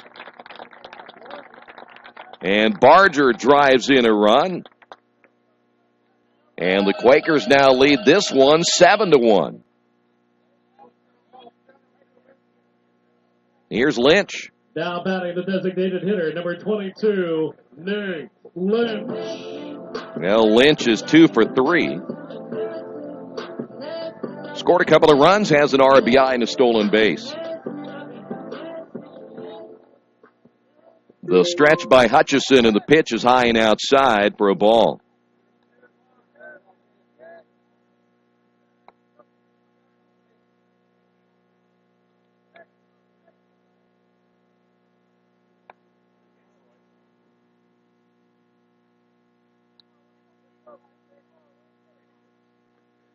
We'll get some word on Bryce Rain as this one's lifted into center field, and coming on will be Klima. He hesitated for a moment, but then comes in to make the catch. And there's one away here in the 5th inning. By the way, the report on Bryce Rainey is a strained Achilles.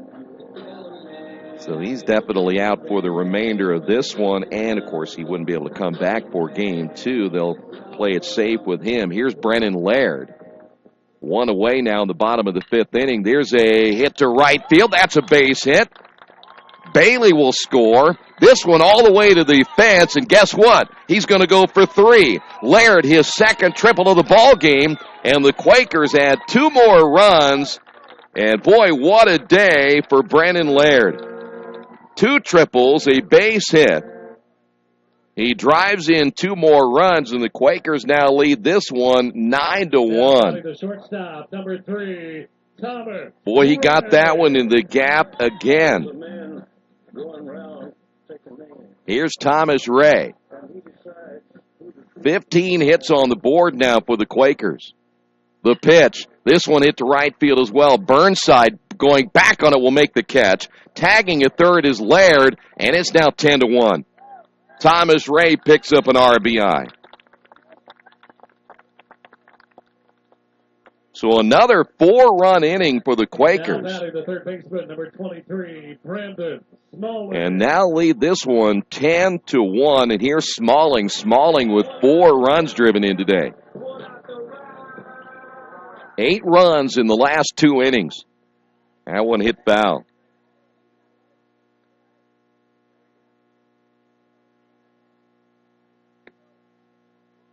Smalling singled in the first. He singled in the third. He singled in the fourth. The pitch. Low and outside for a ball. So 3 hits today for Laird. Smalling with 3. Boy, you again talk about as the pitch is on the way. That's fouled off. If those 2 guys get their batting averages continuing to go up the way they are, and the other guys continue to hit the way they have, this is one scary lineup from 1 to 9. The stretch again by Hutchison in the pitch. It's low for a ball.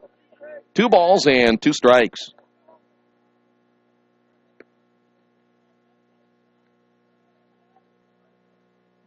Quakers with the 10 runs. Of course, that doesn't match the amount of runs that they've scored in a single game this season. They've had, is that pitch missing the strike zone? They have had a 17-run ball game back on March 15th down in Florida. They've also had a 13-run ball game this year. And this one hit well into center field, and that's going to fall in for a base hit. And Smalling, 4 for 4 today. And the Quakers just keep it going. Now to plate, the right fielder, number 38, Joe Piper. Here's Piper. Piper, and I left him out. He's 3 for 3. 17 hits now for the Quakers.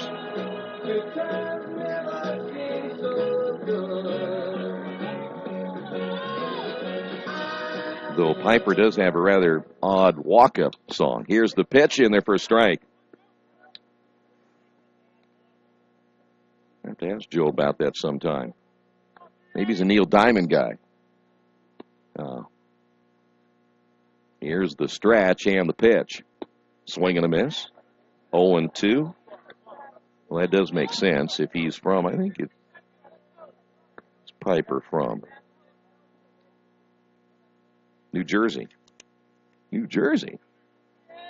No balls and 2 strikes. Piper back in as the catcher close, setting up on the outside. The pitch high, snap throw to first, and almost threw that one away. Waters able to knock it down. 1-2 now to Piper.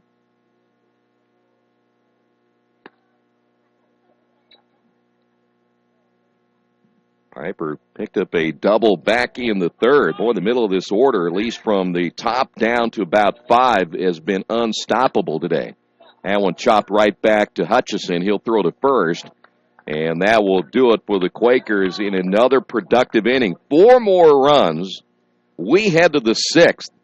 And the Quakers in command of this one on top 10-1. This is Earlham Baseball, Radio Troy Digital Sports. Chuck, where are you headed? Spinning's about to start. I'm heading to CrossFit. Isn't that for, like, the elite lifters or athletes only? No, at FFW CrossFit, all workouts can and will be scaled to any ability level to welcome everyone. Sounds great. I need to get out of the same old workout routine. I'm just not sure I can keep up. It seems pretty intense. No real lifting experience is needed. FFW CrossFit teaches you everything you need to know and move at your own pace in a positive, motivating environment. You know, I've always wanted to give it a try. I'll see you there. Learn more at ffwcrossfit.com. It's game time. The Sportsplex is now open. Get your teams together and come out for basketball, volleyball, soccer, tennis, golf, batting cages, wrestling, and much, much more. The Sportsplex also offers court rentals for your entire team to play a pickup game or to hold practices. Use our turf fields for multiple sports, including flag football, baseball fielding, and rugby. Sportsplex is open 7 days a week. Check out FamilyFitnessWorks.com for more information and current hours, or call 765-935-0111. Now, Quakers won a huge 2 innings, 8 runs over the 2 innings, and a commanding 10-1 lead, 17 hits. They had yesterday a good hitting day as well with 14 hits, 31 hits over 2 games. But again, the good news on that aspect is you look at, again, Brandon Smalling and Brennan Laird, the way they've produced today. 6 RBI between the two of them. The Quakers putting it together offensively as we move now to the 6th inning. It'll be Kissel, Trusk, and Schnitz all due up. Oh, we got a pinch hitter. So a pinch hitter now for Rose-Hulman.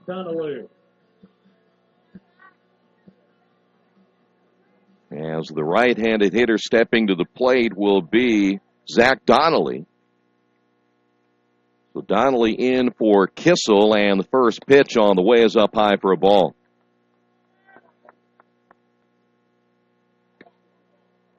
Donnelly out of Terre Haute, just a sophomore. And the pitch. Swing and a miss. 1 ball and 1 strike.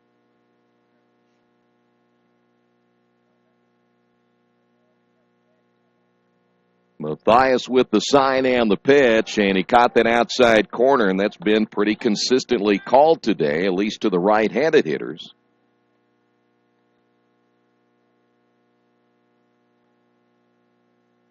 And Matthias will shake off the first couple of signs. Here's your delivery on the way up high, 2-2.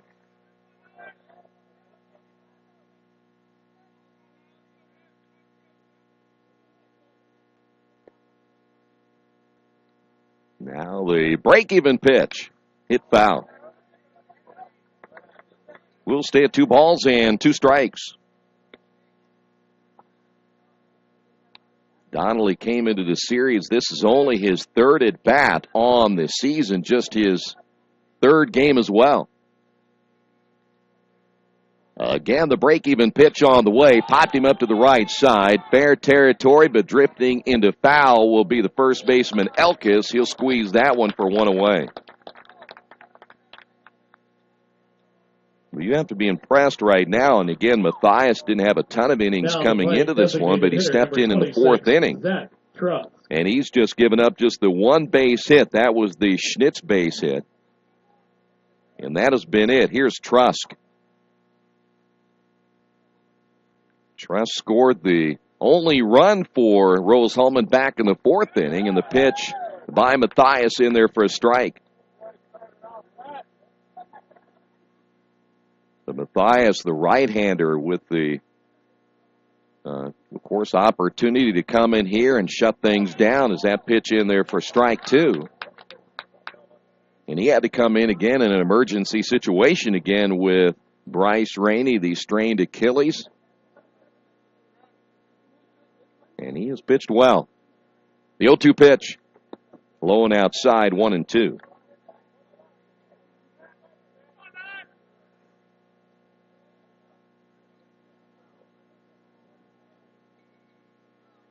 One ball, 2 strikes. Trusk back in. He's the cleanup hitter. Here's the pitch on the way. Lined into left field. That's a base hit. Over to get it quickly is Barger, and he will hold Trusk to just a single. So their first base hit since this guy right here, Drew Schnitz, picked up a base hit in the 4th. And we'll have another pinch hitter. So here is Evan Witzkin. Witskin played yesterday. He came in late in the ball game and played at third base.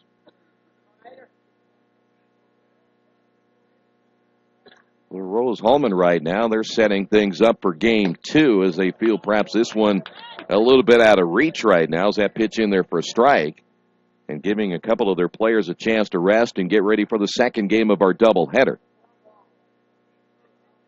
The stretch again by Matthias and the pitch. Chopped foul. No balls and 2 strikes now to Witskin.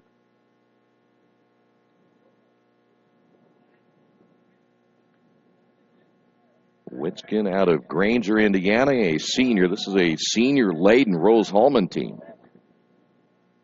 Matthias again into the stretch, and the 0-2. Up high.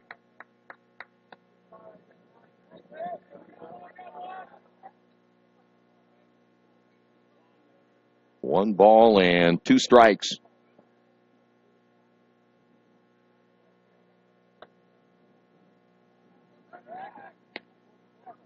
Matthias just letting know the first base runner should say for Trust that he's over there, and that's your first base runner, too, since the 4th inning for Rose-Hulman.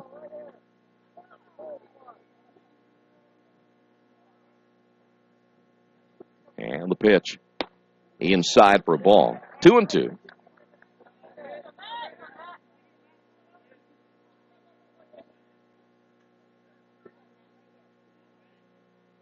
Two balls and 2 strikes. Witskin back in. The stretch by Matthias and the pitch back up the middle. And there is Brennan Laird able to get the out at second base coming over Thomas Ray. Great play by Brennan Laird as he dove for that one and still able to get it to Thomas Ray for the force out of Trusk at second. So 2 away. We mentioned Brennan is not a natural second baseman. Boy, he got to that ball quickly. Here's Waters. We're going to have another pinch hitter. So Zach Hull will step in, a senior out of Brazil, Indiana, backup first baseman. He'll be hitting for Waters as that pitch low and outside for a ball. We will probably see all of these players come in defensively for the Engineers when we move to the bottom of the 6th inning. The stretch again for Matthias. He'll check the runner at first. The pitch on the way to the plate. This one is lifted just over the shortstop's head. Thomas Ray into left field. And a base hit for Hull. So now runners at first and second. Now batting number 28, the right fielder, David Burnside. Here's David Burnside. He'll stay in the ball game. Burnside 0 for 1 with a sacrifice. That happening back in the 4th inning. So now Witskin at second and Hull's at first. 2 away here in the top of the 6th inning of a 10-1 ball game. The stretch and the pitch, it's in there for a strike. Well, if you can locate your pitch on the outside corner, I'd go there all the time. We saw that earlier today with Andrew Stoll. He had the earliest success against the Quakers over the first 2 to 3 innings working on the outside corner. Krumloff will set up on the outside as well. The pitch, a little bit high and outside. Count is even at 1 ball and 1 strike.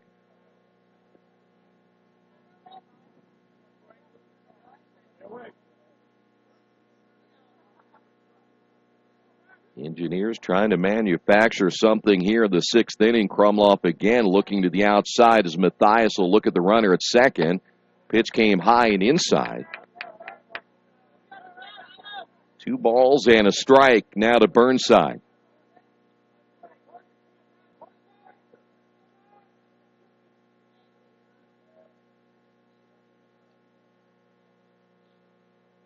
Neither of the 2 runners being held on very close as this one swung on and hit foul. And the count even at 2-2.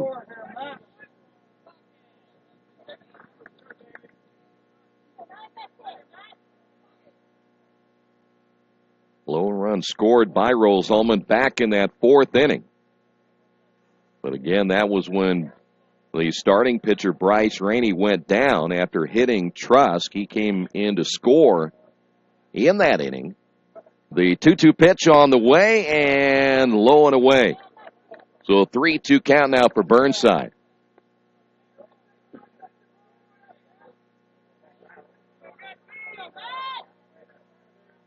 Three balls, 2 strikes, 2 outs. Runners will get a good jump at first and second. The pitch. And got him swinging. Mathias with the strikeout, ending the threat here in the 6th inning. And the Quakers lead this one as we head to the bottom half of the 6th, leading at 10-1. This is Quaker Baseball, Radio Troy Digital Sports. Jiffy Lube of Richmond features the Jiffy Lube Signature Service Oil Change. As much as you paid for your vehicle, keep it on the road as long as possible.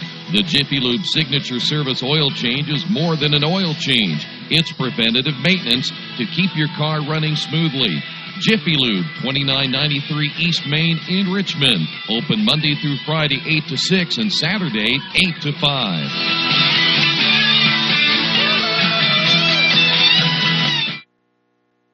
There's only one place to go on the World Wide Web to find the best automotive deals.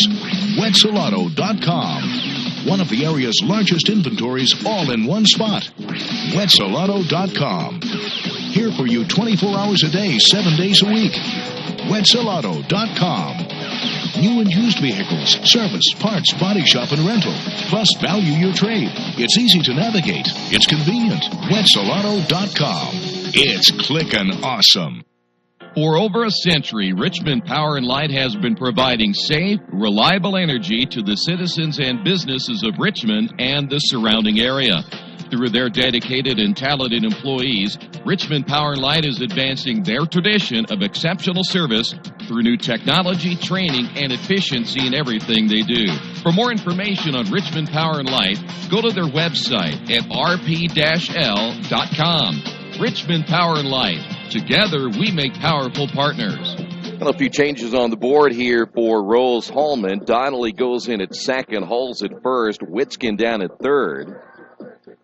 The new catcher for Rose-Hulman will be Casey. And then Ian Grant will be the new pitchers. He comes in here in the 6th inning. So a whole bunch of changes for the Engineers. Krumloff will step to the plate. Krumloff 0 for 3. And the left-hander Grant ready to throw on his first pitch in there for a strike.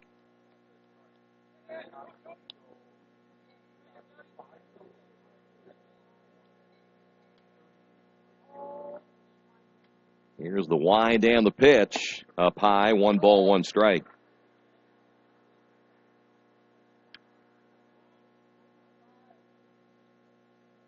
Here's your 1-1 delivery, and it's low and inside, 2 balls and a strike.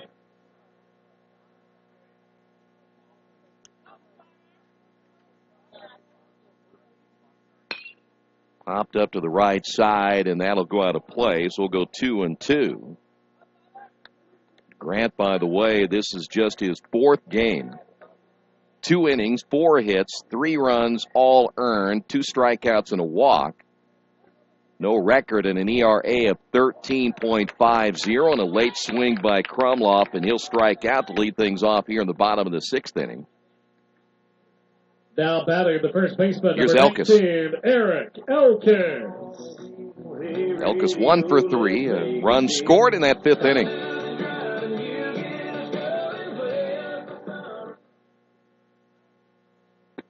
And the breaking pitch in there for a strike, 0-1.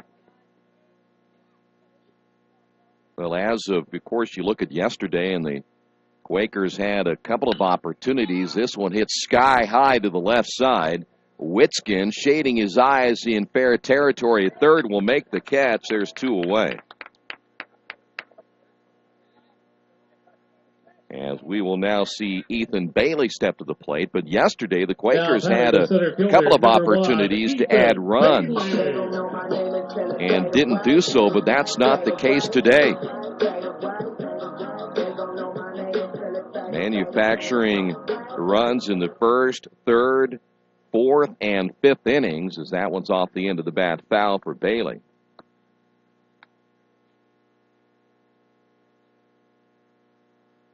Again, Brandon Smalling able to come up big today. Brennan Laird has had a huge day as that pitch is outside. 1 ball and 1 strike.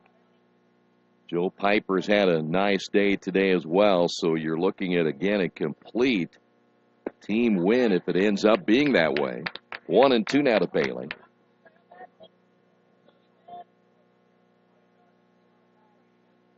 Two away here in the bottom of inning number 6 of game 1. The pitch. That'll get away from the catcher, Casey. And we're even at 2 and 2.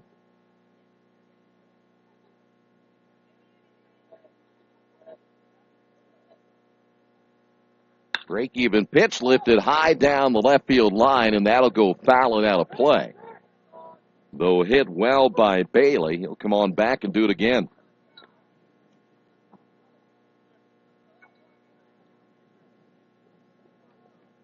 Bailey, a couple of hits himself today, back in that number 8 spot. He has scored 2 runs. Hugo Lynch has had hits. Laird, Thomas Ray hasn't had a hit today. Krumloff looking for his first. There's only 2 players in the lineup that have yet to get a base hit. The pitch on the way, and it's low and inside for a ball. We'll go full count now to Bailey. Here the wind starting to pick up a little bit around home plate. Here's the pitch on the way. Hit well down the left field line, but that too will curve foul and go out of play. We will stay at 3 balls and 2 strikes.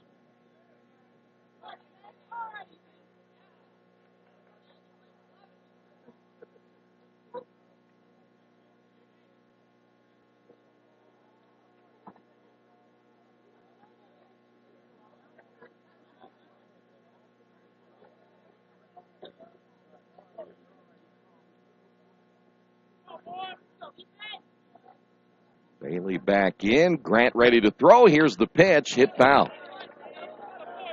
Bailey battling here in the 6th inning. Quakers trying to pick up their 11th win of the year.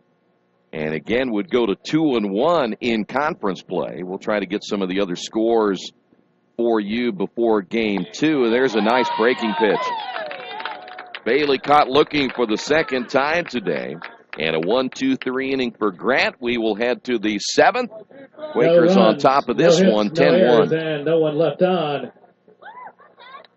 We head to the 7th inning. Hitters Hangout Academy has everything you need to train year-round to become a better player. They offer everything from cage rentals to private lessons and specialized classes. They offer hitting, infield play, outfield play, catching, pitching, strength, and agility for baseball and softball players alike. Their goal is to leave players with a better understanding of the game and to learn why they do certain things, and as always, play the game the right way. For more information, go to their website, hittershangoutacademy.com. There's only one place to go on the World Wide Web to find the best automotive deals. Wetzelauto.com. One of the area's largest inventories all in one spot. Wetzelauto.com. Here for you 24 hours a day, 7 days a week. Wetzelauto.com. New and used vehicles, service, parts, body shop, and rental. Plus, value your trade. It's easy to navigate. It's convenient. Wetzelauto.com. It's clickin' awesome. For over a century, Richmond Power and Light has been providing safe, reliable energy to the citizens and businesses of Richmond and the surrounding area. Through their dedicated and talented employees, Richmond Power and Light is advancing their tradition of exceptional service through new technology, training, and efficiency in everything they do. For more information on Richmond Power and Light, go to their website at rp-l.com. Richmond Power and Light. Together, we make powerful partners. Quakers on top of this one, 10-1. Matthias will be back out for another inning of work, and a couple of changes defensively now for the Quakers, as we will see in left field. Devin Spurgeon will take over in left. And also for the Quakers, it'll be Kendall Baker, the sophomore out of Richmond. He will take over in center field, and at second base for the Quakers will be Drew Dietz. So 3 changes now for the Quakers. Here is Davis Robeson taking over now as he'll be hitting for Hamather. So Robeson in the number 8 spot, and he'll lay down the bunt, and it'll go foul.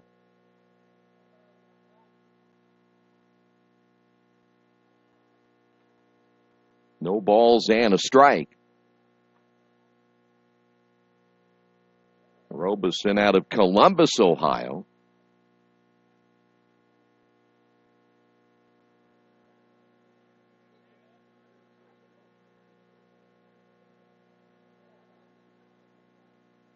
Matthias, a long look as the pitch on the way. Line caught by the first baseman, Elkis, and there's one away. Nice play by Elkis.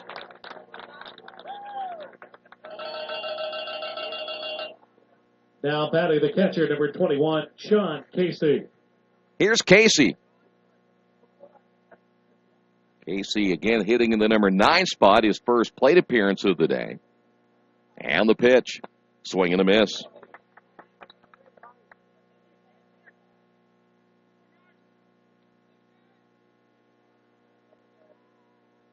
Now in a game like this, a 10-1 ball game, as the next pitch on the way is high and inside, it'll give a chance in the last couple of innings for Spurgeon, Baker, and Dietz to get some at-bats as well, or at least one at-bat the rest of the way. Here's your 1-1 pitch, swung on and missed. And you look at Matthias with a big lead right now, he can really relax and just pitch his game the rest of the way. No activity really throwing-wise in either one of the 2 bullpens. Here's your 1-2 pitch, and that is going to be chopped foul. So Casey will stay alive at 1-2.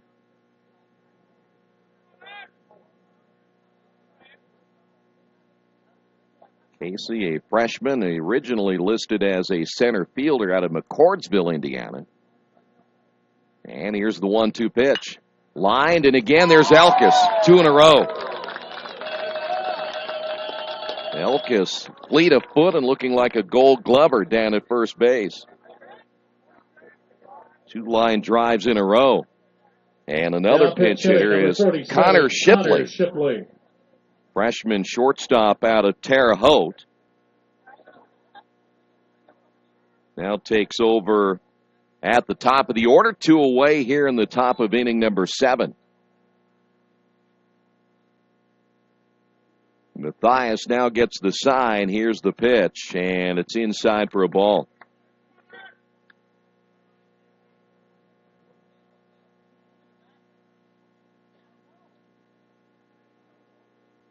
By the way, Quakers have a new catcher as well, as this one will be chopped to the left side coming off the mound. Matthias, strong throw, got him. So 1-2-3 inning here in the 7th. Quakers on top of this one, 10-1. No runs, no hits, no errors, and no Maybe one you left. haven't heard, but there's a place in Richmond's Depot District that's better than being home. Little Sheba's is a lot like the bar in that 80s TV show Cheers. You know, where everybody knows your name. Come on down after the game on Fridays and join us for pizza. We're here till 11. Or grab some of your friends and try out a game of live trivia Thursday nights at 6:30. If you love live music, Little Sheba's features some of the very best every weekend. Where else are you going to find this kind of variety, along with some of the best food and friends in town? Little Sheba's in Richmond's Depot District. It really is better than being home. If you would like your athlete to take their game to the next level, look no further. New Vision Sports and their staff has over 20 years of experience in coaching and developing the serious-minded athlete. New Vision specializes in improving your basketball skills, overall speed, and agility. Find them on Facebook or Twitter, or give them a call at 765-977-5831. Again, call 765-977-5831. Or go to their website at newvisionsports.com. Back once again here at Randall R. Sadler Stadium as we move to the bottom of the 7th inning. Matt Barger will lead things off. By the way, Robeson will stay in the ball game for Rose-Hulman. He'll be in right field. And the first pitch in there by Grant is a called strike. Barger singled in the 5th. He also picked up a base hit in the 2nd inning. Count is even at now 1-1.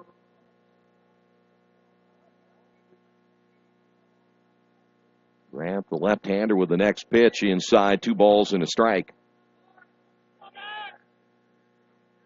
Well, if everything stays according to plan, that one hit well. Look out down the left side. 2-2. Barger way out in front. We will have what they will refer to as the rubber match. Here's your break-even pitch. Down the third baseline. It's a fair ball. Fielding and throwing not in time is Witskin. Did a good job getting to it. But Barger will pick up the infield base hit, his 2nd base hit. Infield base hit of the day. The Quakers, number 31, Addison Robertson. And now stepping up for the Quakers will be Addison Robertson, the freshman out of Indianapolis.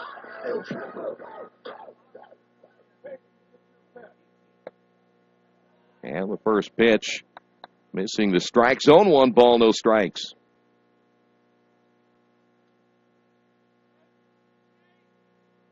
Here's the pitch on the way. This a fly ball to left field. Hammett, they're going back on it. This one is off the fence.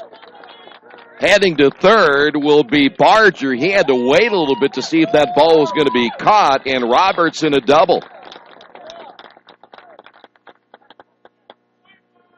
Boy, hit well as Robertson stepping in and producing for the Quakers here in the 7th inning. And that will bring up now for the Quakers, Drew Dietz. Now batting the second baseman, number 11, Drew Dietz. 19 hits for the Quakers.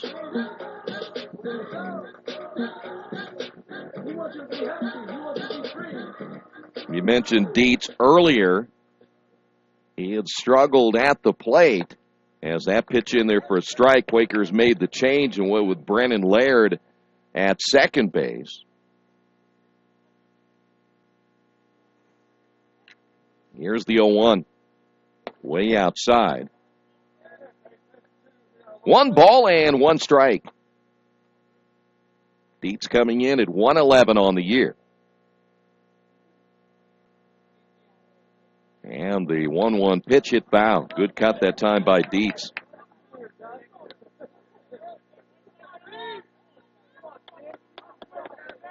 Well, Brennan Laird done for at least the first game. 2 triples, 3 runs scored, drove in a couple of runs. Nice way to bounce back today.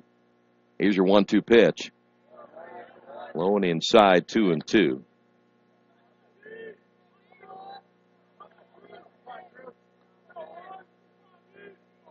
Two balls and 2 strikes. Grant into the stretch. Here's the pitch on the way. Popped him up and out of play. And we'll stay at 2-2.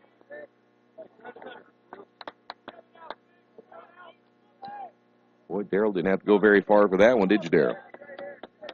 That was inside the gate.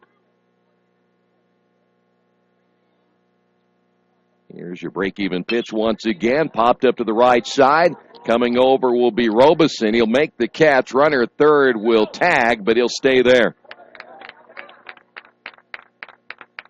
So 1 away, and here is Thomas Ray. Number 3, Thomas Ray. There's a man going round. Thomas 0 for 3. Does have an RBI and a run scored. Who to free and who to blame. Everybody. Grant ready to go to work once again. Here's the pitch. And lifted high left center field, but this one is deep. Coming over Klima, he'll make the catch. Tagging at third is Barger. He will score. And the Quakers add another run. They lead this one 11-1.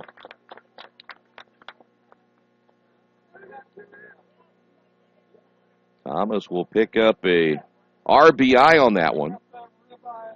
Now batting the third baseman, number 23, Brandon Smalling. Here's Smalling looking for a 5 for 5 day.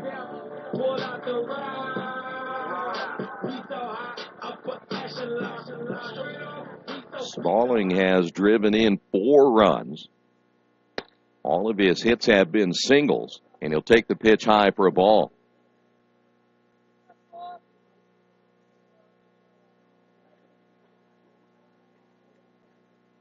The stretch by Grant.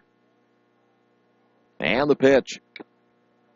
That one swung on, foul tipped, held on by Casey. And the count is even at 1 ball and 1 strike.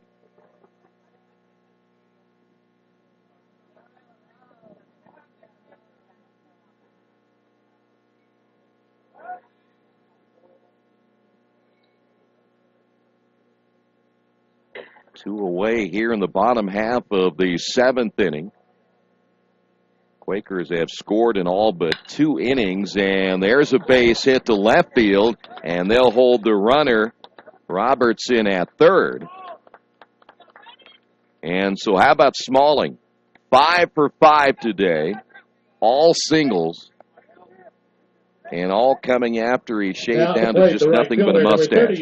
Joe Piper. Here's Piper.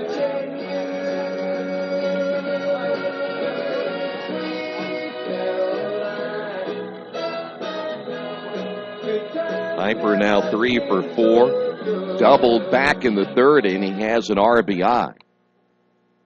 Quakers now with 20 hits. Ground ball right side. There's the flip on to short. That'll do it for the Quakers. But another run here in the 7th inning as the Quakers, again with 20 hits, lead this one 11-1. We head to the 8th. This is Earlham Baseball and Radio Troy Digital Sports. Do you need help taking care of your car? I know my family does. That's why we take our vehicles to Beach Automotive in Richmond. We've been relying on Brad and his crew for years, and they always take good care of us without breaking the bank. For great auto service, stop by Beach Automotive at 110 East Main. Give them a call at 966-8181 or go to their website at beach-auto.com. Are new cabinets on your wish list? Visit the new Georgia Direct showroom and see the great variety of cabinets on display in a modern setting. Georgia Direct carries quality craft-made one cabinets, and the new showroom has plenty of styles and colors on display. In Richmond, craft-made one is only available at Georgia Direct, where the designers are always on hand to help create a custom kitchen for your home. Visit Georgia Direct's new showroom on 40 East, next to Red Lobster. You'll love what you see, and you'll love the savings at Georgia Direct. Mancino's Pizza and Grinders, the very best in pizza and grinders. We use only the highest quality meats, cheeses, and vegetables. It's impossible not to taste the difference. Every morning we bake our bread to ensure our customers the freshest sandwiches. Mancino's offers more than grinders. They also have fantastic specialty pizzas and salads. Stop by for lunch, dinner, or after the game. Mancino's, 217 National Road West in Richmond. The taste of quality you expect. Quakers on top 11-1. Back once again here at Randall R. Sadler Stadium as we move now to the 8th. Leading things off, Ben Hoffman for Rose-Hulman. Hoffman batting in the number 2 spot. So Klima done for at least game 1 as now Matthias ready to go to work, and his first pitch is up high for a ball. Hoffman out of Lone Tree, Colorado. He is a junior. The 1-0 pitch up high, 2-0.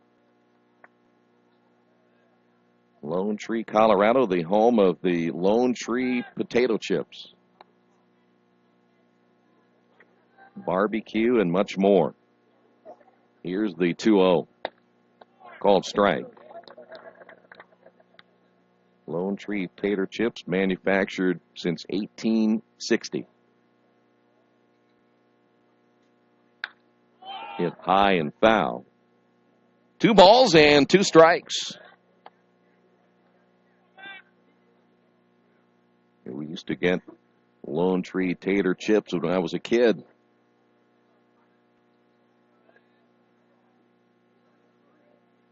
Matthias with the break-even pitch. Low and outside, 3-2.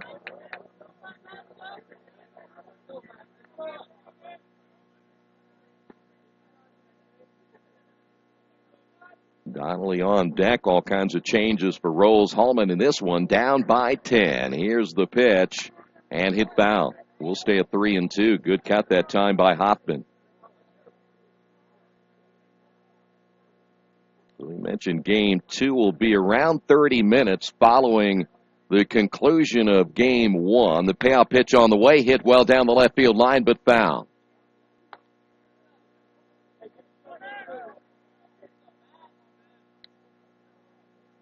So Hoffman will step back in here in the 8th inning. By the way, Earlham has a right-hander throwing in their bullpen. The Rose-Hulman bullpen quiet right now. They don't want to waste any more before game 3. And a swing and a miss. Good pitch that time by Matthias. Went back to the outside, got Hoffman chasing after a bad pitch, and there's one away, and here's Donnelly. Now batting number 35, Zach Donnelly. So 1 out here in the 8th inning as Matthias ready to go to work once again, and the breaking pitch caught the inside corner for a strike.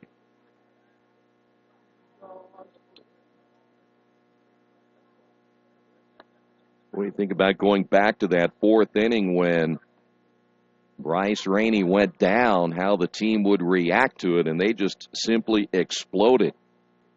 But again, the other aspect is that breaking ball in there for a strike is the way that Matthias came in and has simply shut everything down. No balls and 2 strikes. Matthias gets the sign, the leg kick, and the pitch. He went back to the outside. 1 ball and 2 strikes. Now to Donnelly.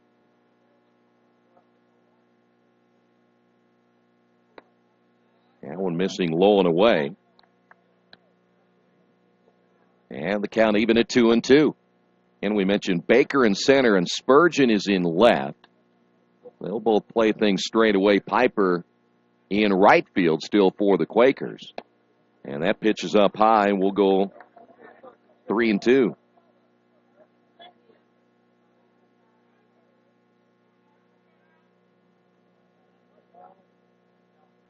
And the payoff pitch on the way got him swinging. Boy, another nice pitch on the outside. Took something off that one, and another strikeout. 2 away, and that'll bring up Trusk. Now we're going to have Nevin Fancher. Now pitch hitting, number 12, Nevin Fancher. Nevin Fancher, a senior out of Noblesville.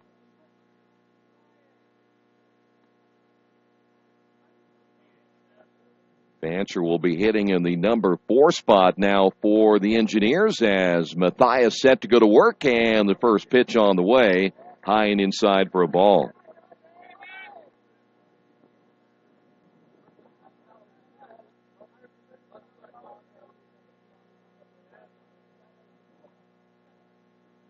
Here's the 1-0 pitch. Trying to break off that curveball once again, 2-0.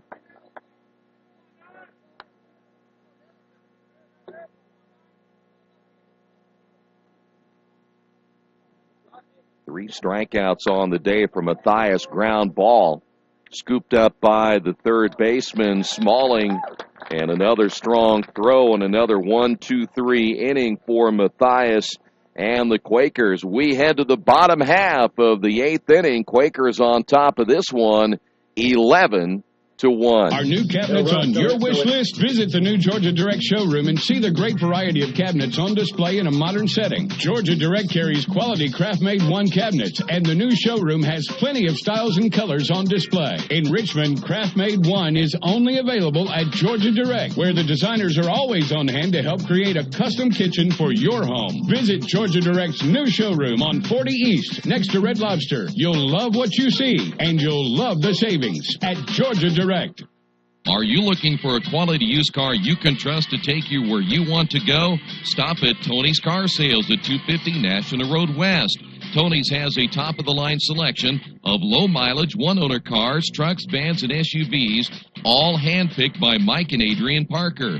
Tony's is family-owned with 3 generations and 60 years of experience. Check out their selection at Tony'sCarSales.com or at 250 National Road West. Tony's Car Sales, where honesty, quality, and price sell cars. Now Quakers up by 10 as we head to the bottom of the 8th inning. Devin Spurgeon will lead things off. Now batting the left fielder, number 10, Devin Spurgeon. Spurgeon coming in and taking over in left field.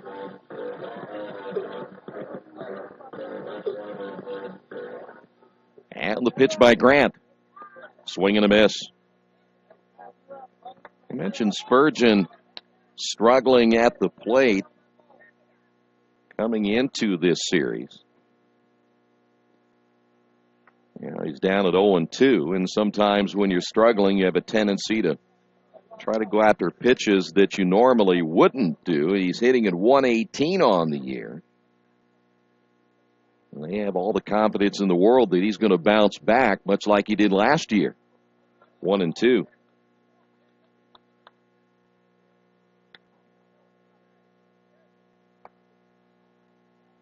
Sure, at some point they'd love to have Spurgeon take over again in left field and get your normal center fielder back in there as he swings and misses. One away. Now pitch hitting, number 43, Peter Cachetis.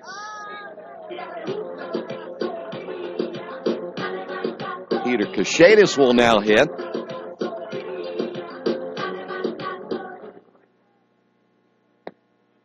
And the first pitch, missing the strike zone, 1-0.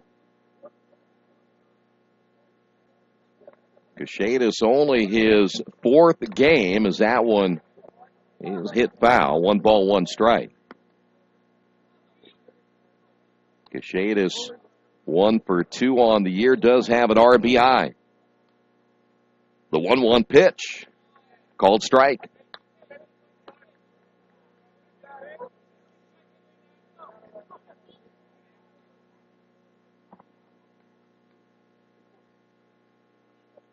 Cachetis out of Paoli, Pennsylvania. Count even at 2-2. He is a freshman, a backup catcher. And the break-even pitch on the way. Misses his low and outside, 3-2. One thing about Grant, he's worked quickly.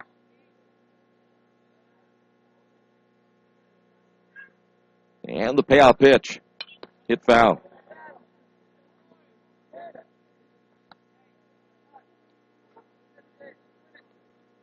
Paoli, Pennsylvania, the home of the First Savings and Loan. 3-2 pitch on the way, popped up in center field. And that'll be caught for out number 2. Now batting. Here's Kendall Baker. Number 2, Kendall Baker. Last night, they put up on my at the light. Nice watch. Kendall, the center fielder out of Richmond. Grant ready to throw, and the pitch caught the outside corner for a strike. You know about that bat, about Paoli, did you? There's another strike. 0-2.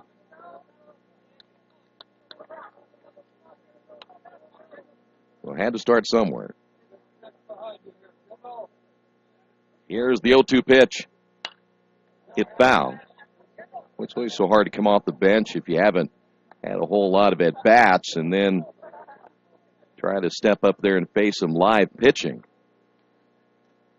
Here's the 0-2 pitch once again. Good breaking ball, and boy, I tell you what, thought he had it right there as Baker kind of buckled on that one. And the count now 1-2. Here's your delivery on the way, and again, a quick worker popped up foul and out of play. We'll stay at 1 ball, 2 strikes.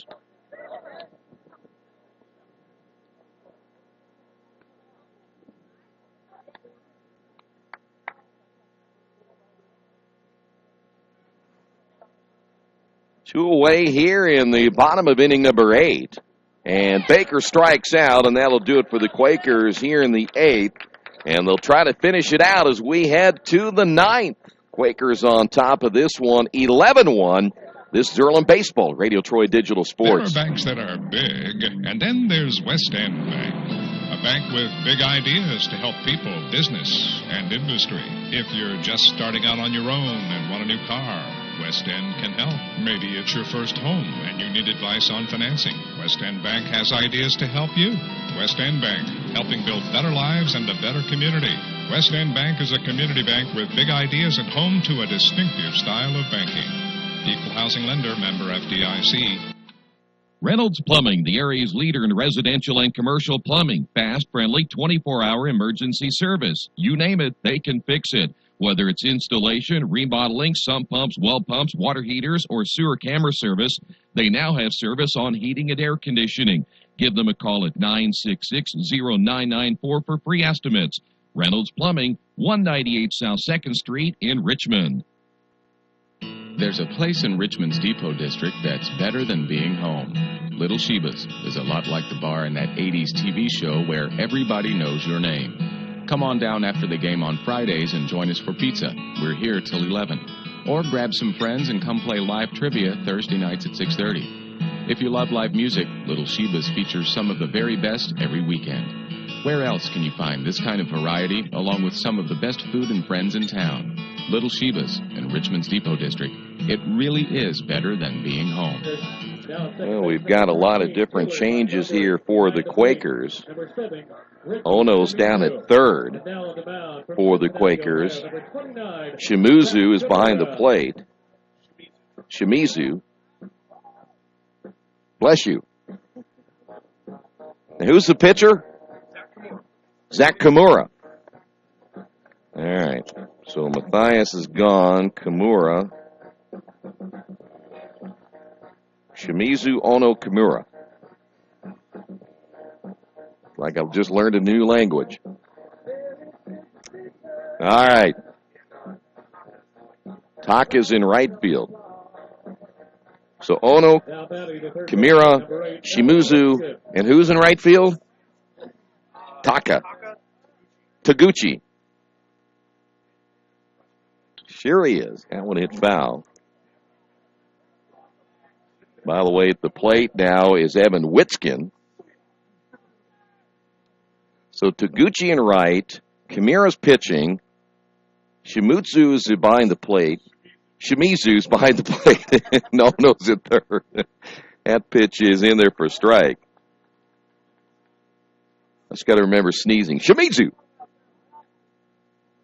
0-2 the count now to Witzkin. I just hope they don't hit it to any of those guys. Kimura with the pitch, and it's high and inside. 1 ball and 2 strikes. By the way, Shimizu's from Scottsdale, Arizona. No, he's not. Here's the stretch and the 1-2 pitch. Popped up, fouling out of play. Ono's from Japan. Taguchi's from Japan. Kimura's from Cincinnati. And did I say Ono already? I did Ono from Japan. That pitch up high, 2-2. The story would have been much better if they were all from Japan. 2 balls and 2 strikes. And the pitch on the way is inside, 3-2.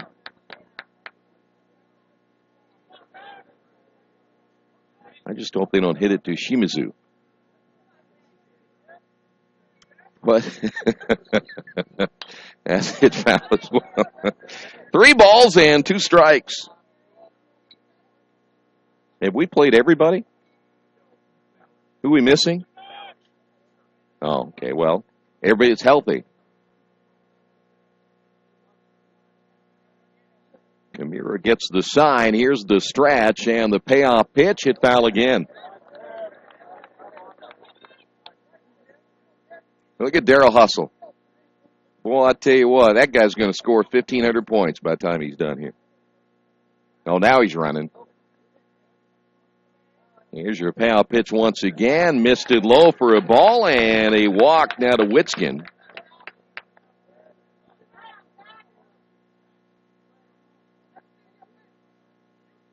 We have to look every time to see if there's somebody new coming up. Zach Hall, Now batting, again in the number 6 spot. Zach Hall.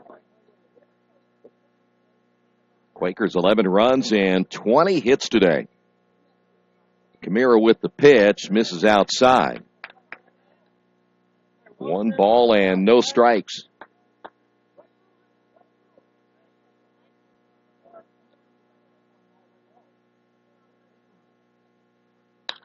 Hit foul. So if the ball's hit to third, I say, oh no. In a reactionary thing, it's really oh no. I'm just trying to make sure I get it right. Here's the stretch and the 1-1 pitch. 2 balls and a strike.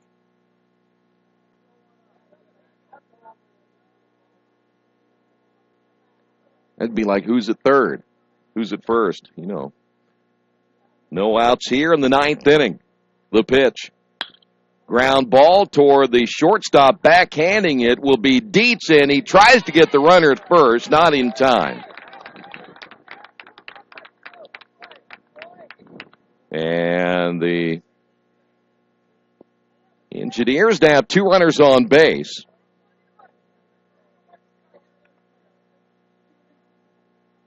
And here is Marcus Wexelberger.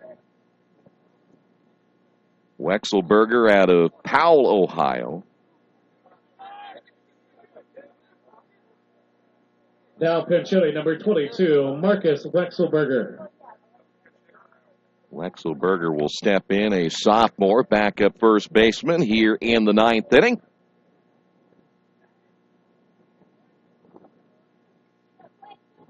And no outs here in the 9th as Camara trying to put things away and get this one over and get a little bit of rest before game 3. Camara checks the runner down at second. Here's the pitch on the way, and he misses low for a ball.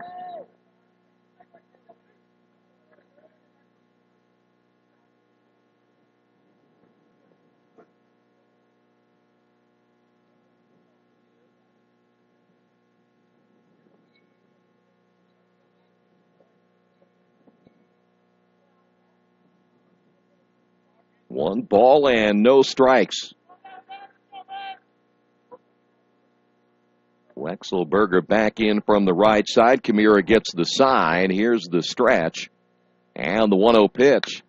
Grounded toward the third baseman, Ono, who will pick that up in foul territory.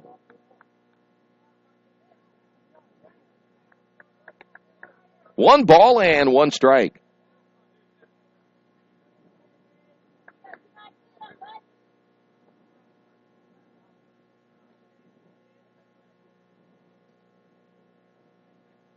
Witskin down at second, Hall's at first. Camara again into the stretch, and the pitch. Going low and outside. 2 balls and a strike. Quakers again open this ball game up with the 4 runs in the 4th and 4 more in the 5th, and that's been pretty much it. That's all the Quakers needed. Looking to go to 2-1 now in conference play. Here's your 2-1 pitch, and a little bit high and outside, 3-1.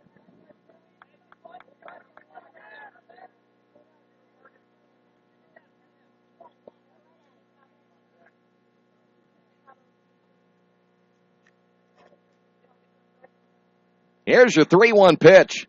Grounded toward Ono, down at third. He will throw it away at second base. That'll be an error, but the runner rounding third, somebody's going to get hung up.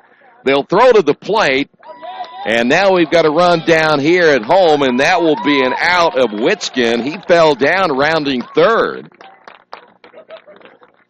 So Witskin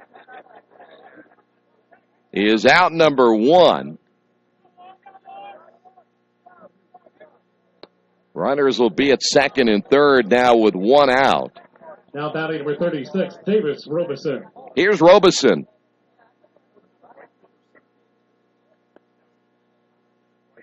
So now Kamira with the pitch. And that's low for a ball. Robeson lined out back in the seventh inning. Well, Ono had an opportunity to at least get the runner down at second base. It all turned out just fine in the end. This one's popped up. Left center field, Baker, Spurgeon together. It'll be Spurgeon, and he dropped it. Scoring will be Hall, and Spurgeon just took his eye off it at the last minute, and a run will score. So Robeson will reach second base on the error, and it's now 11-2. Now batting the catcher, number 21, Sean Casey. Here's Casey.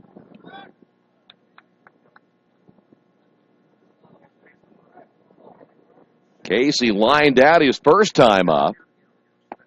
And the pitch in there for a strike.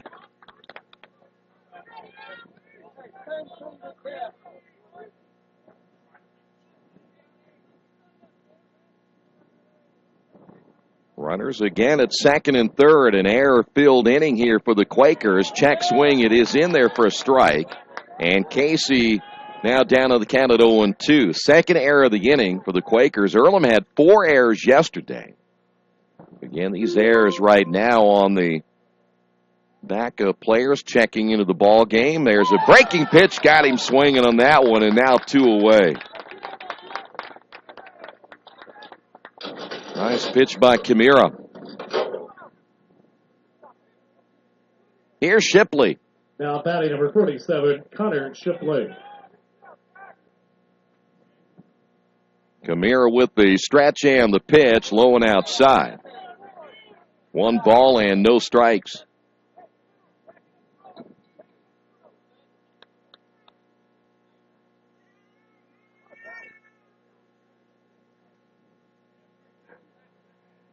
Here's your 1-0 pitch, low for ball 2.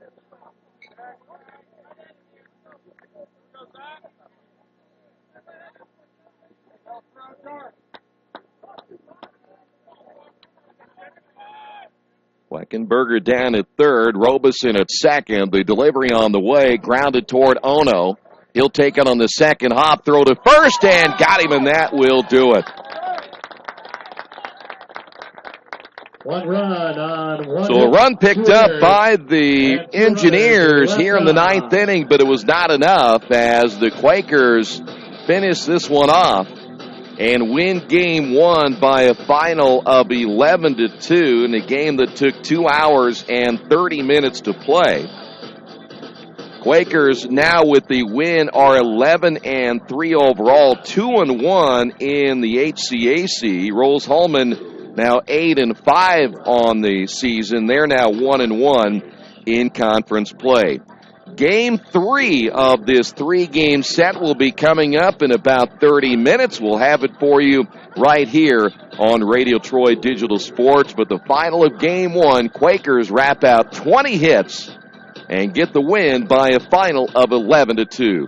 Thanks for being with us. This has been Earlham Baseball, Radio Troy Digital Sports.